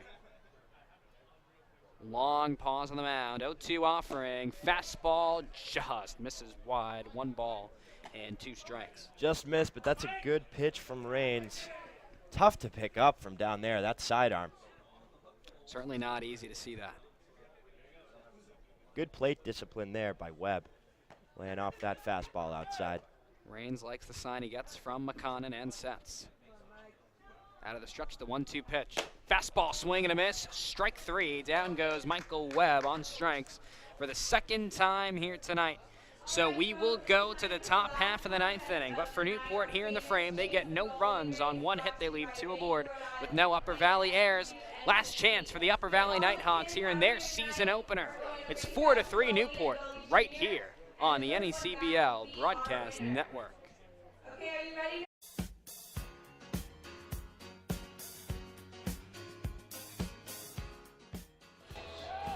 New pitcher on the mound for the Newport Gulls. They're going to go to the right-hander, Out of the University of Rhode Island, it is Matthew Murphy. And if the name sounds familiar, he has been in this lineup as a designated hitter. Tonight, he gets the call on the bump in a save opportunity. Matthew Murphy, 5'11", 180 pounds. At the University of Rhode Island this past season, what a season for Murphy. 15 starts and 15 appearances. Had a 3.96 ERA in 84 innings pitched. Struck out 54 hitters. Gave up 37 earned runs. He led URI in innings pitched, games started, and opponents hit 248 against him. He's going to go to work against hitters 9, 1, and 2 in the Upper Valley lineup as Matt Sanders digs in and fouls off the first pitch he sees. Murphy jumps ahead 0-1. Murphy, of course, the transfer from Assumption College, where he used to play shortstop, which is why Coach Al Leyva gave him the keys to the batting cage, I guess, and had him DH in the last game. Deals a hard fastball just off the outside corner. It's 1-1. Murphy, very athletic. Certainly has been seen here in the first couple of games. 1-1 pitch. Fastball in there at the knees. Strike two. Nice job by Matthew Murphy to jump ahead of Matt Sanders. 1-2. Good job keeping the pitch low and outside there. Sanders been struggling with that pitch all night. 1-2. Curveball skipped in the dirt, 58 feet. The count evens up at 2 balls and 2 strikes. We're here in the top half of the 9th inning. No outs, a 2-2 count on Sanders. Bases empty, 4-3. Newport leads. Looking for their first win of the season here on Newport Hospital Night. What a win it would be. And what a win it would be. What a way to do it. Sanders digs back in, looks at a fastball, down and away. The count pushes full, 3 balls and 2 strikes. Dave, biggest pitch of the ball game. We're awaiting it between Murphy and Sanders. It's a righty-righty battle. As the clock hits 10 o'clock on the dot. Payoff pitch, lifted foul, right side. We'll do it again. Better call. Good battle here by Sanders. Doing whatever he can to try and get the lead runner on here for the Nighthawks in the 9th inning. Murphy winds and fires. Fastball once again, spoiled foul, right side over that Newport dugout. Hockey-style dugouts here at Cardines Field. There you see it on your screen in front of you. Newport's dugout located closer to home plate. Upper Valley's dugout farther up the line towards first base. Payoff pitch. Fastball, sharp ground ball up the middle into center field, a base hit. Matt Sanders works a lead-off single here in the top half of the 9th. Brings back up the top of the order, and the left fielder, Anthony Godino out of Wagner. He is 2 for 4 with a pair of singles and a run scored. That's exactly what you want, Dave, if you are a Nighthawks fan. Great at-bat by Sanders, battling, fouling it off, able to get a pitch he liked, pitch he could handle, and puts it up the middle, gets the lead runner on. Lead runner on, but better than a walk. I will take a single, make them beat you a little bit instead of giving him a free pass. Let's see what he can do here with Godino. We'll see what Murphy decides to go with. He works from the right side of the rubber. First pitch, fastball, sharp ground ball. Nice stop by the second baseman, Webb. Throws the second for 1. That's all they'll get. That's a great play by Webb there at second base. 4-6 on the fielder's choice. Great play by Webb. Ball taking him to his left, away from second base, able to scoop it up, turn around, and make an accurate throw to the shortstop, Heiss, who was covering the bag there to get the force out at second. Great job by Webb. Nice job by Heiss as well to hang on to that baseball. No play there at first off of the ball that took Webb to his left. Nice job there by the Newport Gulls middle infield. They have already turned 1 double play here tonight, but still a big spot for Kate Sorrells, the first baseman out of Lipscomb for Upper Valley. Sorrells here tonight is 0 for 4, but he did reach on an error and scored back in the 5th. He will bat from the left side. Swings an all-black bat, an ankle guard on that front side foot. First pitch from Murphy. Curveball, drops that one in there on the outside corner for a strike, 0-1. Nice job starting him off with the curveball. Right out over the plate, but he wasn't looking for it. He's able to get the called strike here. Again, starting off hitters, getting up early has been the key for the Gulls pitchers tonight. Off of first is Godino. He reached on that 4-6 fielder's choice. Next pitch, swing and a miss, strike 2. Nice job, Matthew Murphy. Sorrell's a little late on that fastball. got him inside a little quicker than he intended. Murphy tucks that black glove about chest high as he gets his sign from the catcher, McGill. Sets the glove just above the belt buckle. Long pause on the mound, 0-2. In the dirt, nice job by Liam McGill to block that one. And that's a big stop by McGill there, keeping the runner out of scoring position, blocking a curveball that probably was called to be in the dirt, maybe make him chase it, but knowing that you have a catcher like that who's going to be able to block it gives you the confidence as a pitcher to be able to drop that one and not have the runner advance. The Gulls middle infield, the second baseman Webb and the shortstop Heist, they are pinched towards that second base bag at double play depth. The ground ball could win this game for Newport. 1-2, curveball, this one, chop the second, could be two. Webb flips the second for one. Heist is relay to first, is in time. Newport wins the ball game on a 4-6-3 double play. Webb to Heist to Raposo. The Gulls fly high here tonight at Cardings Field in Newport, Rhode Island. They grab their first win of the season by a final score of 4-3 over the Upper Valley Nighthawks. Don't go anywhere. The Newport Gulls postgame show is coming up next, right here on the NECBL Broadcast Network.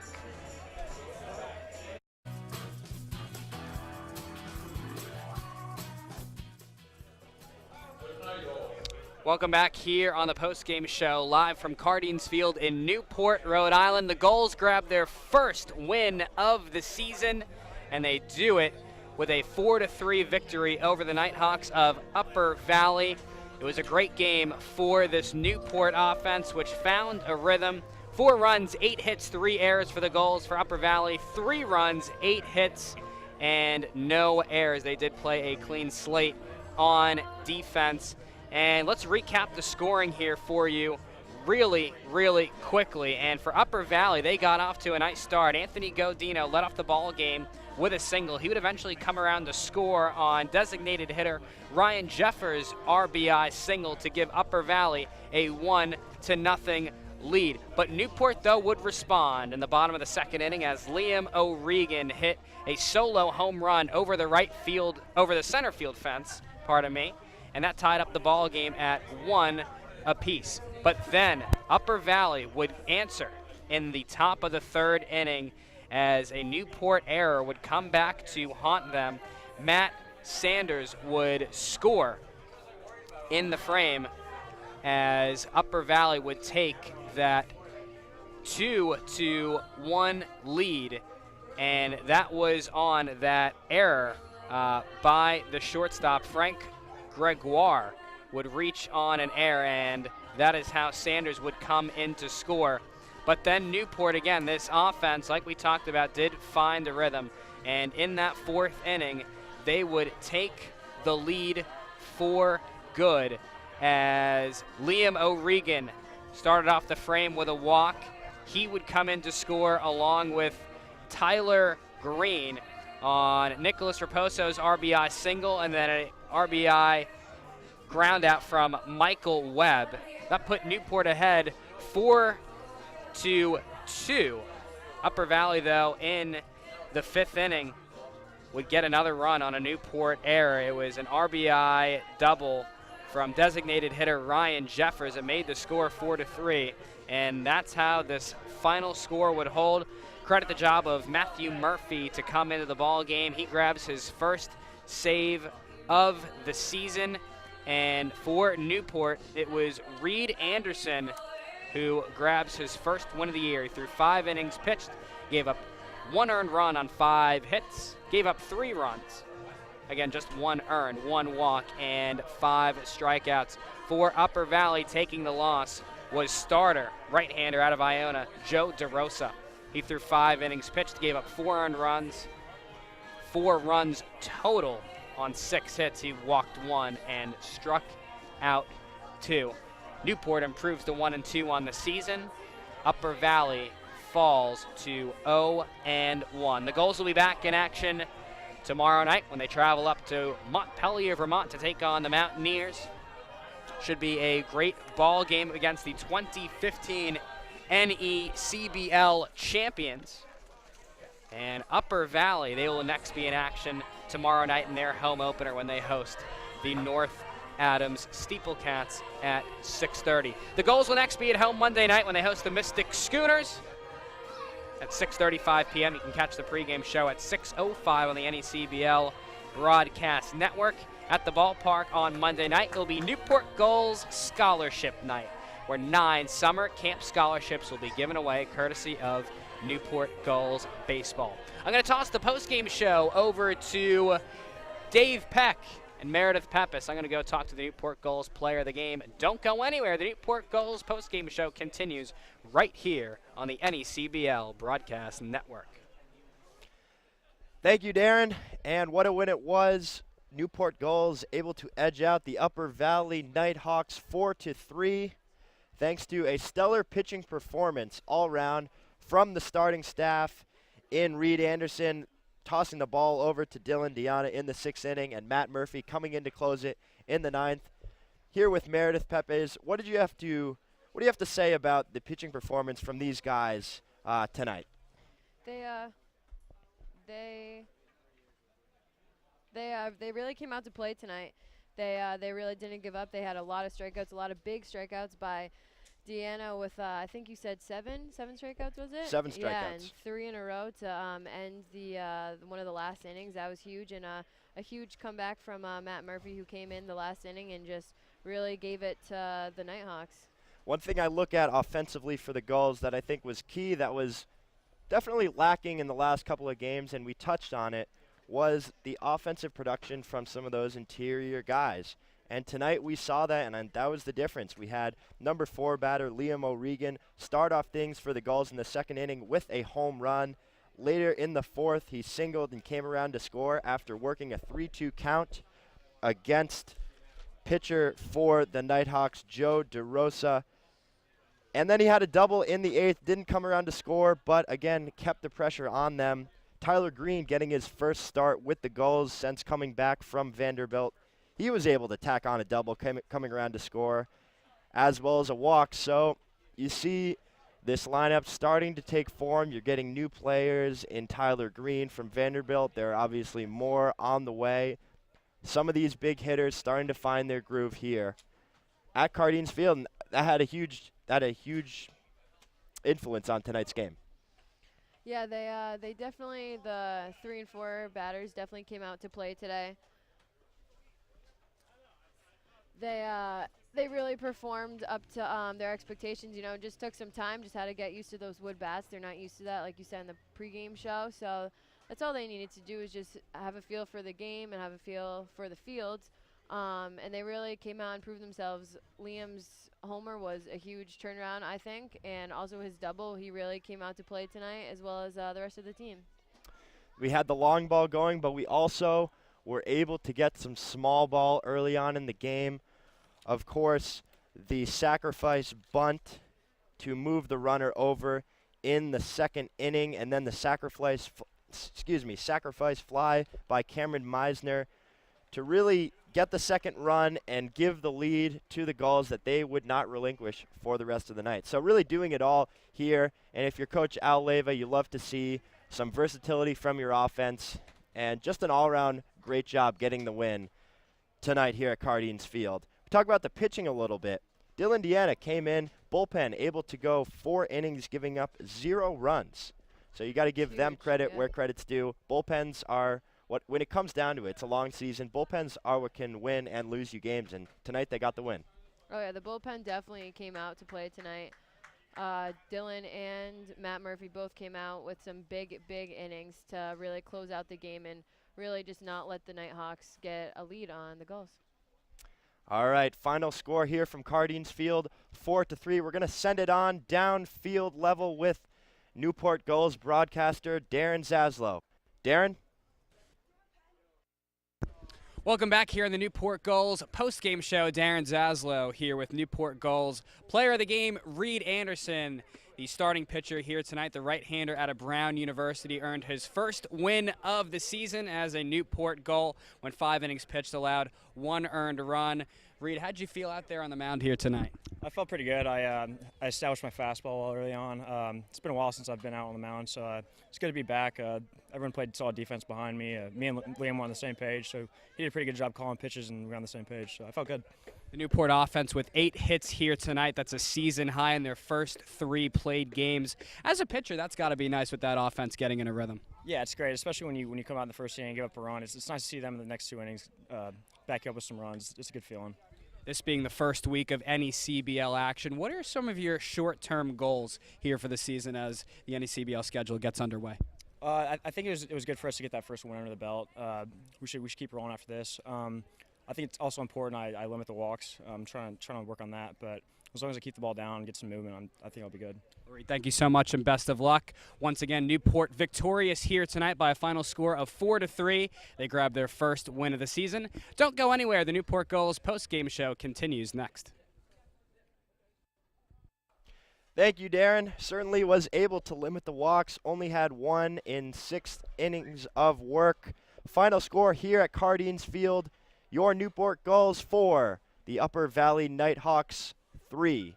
We're going to send it back down to the field level where Darren Zaslow, broadcaster for the Newport Gulls, is ready to wrap things up in just one moment. Darren, back down to you. What do you got to say?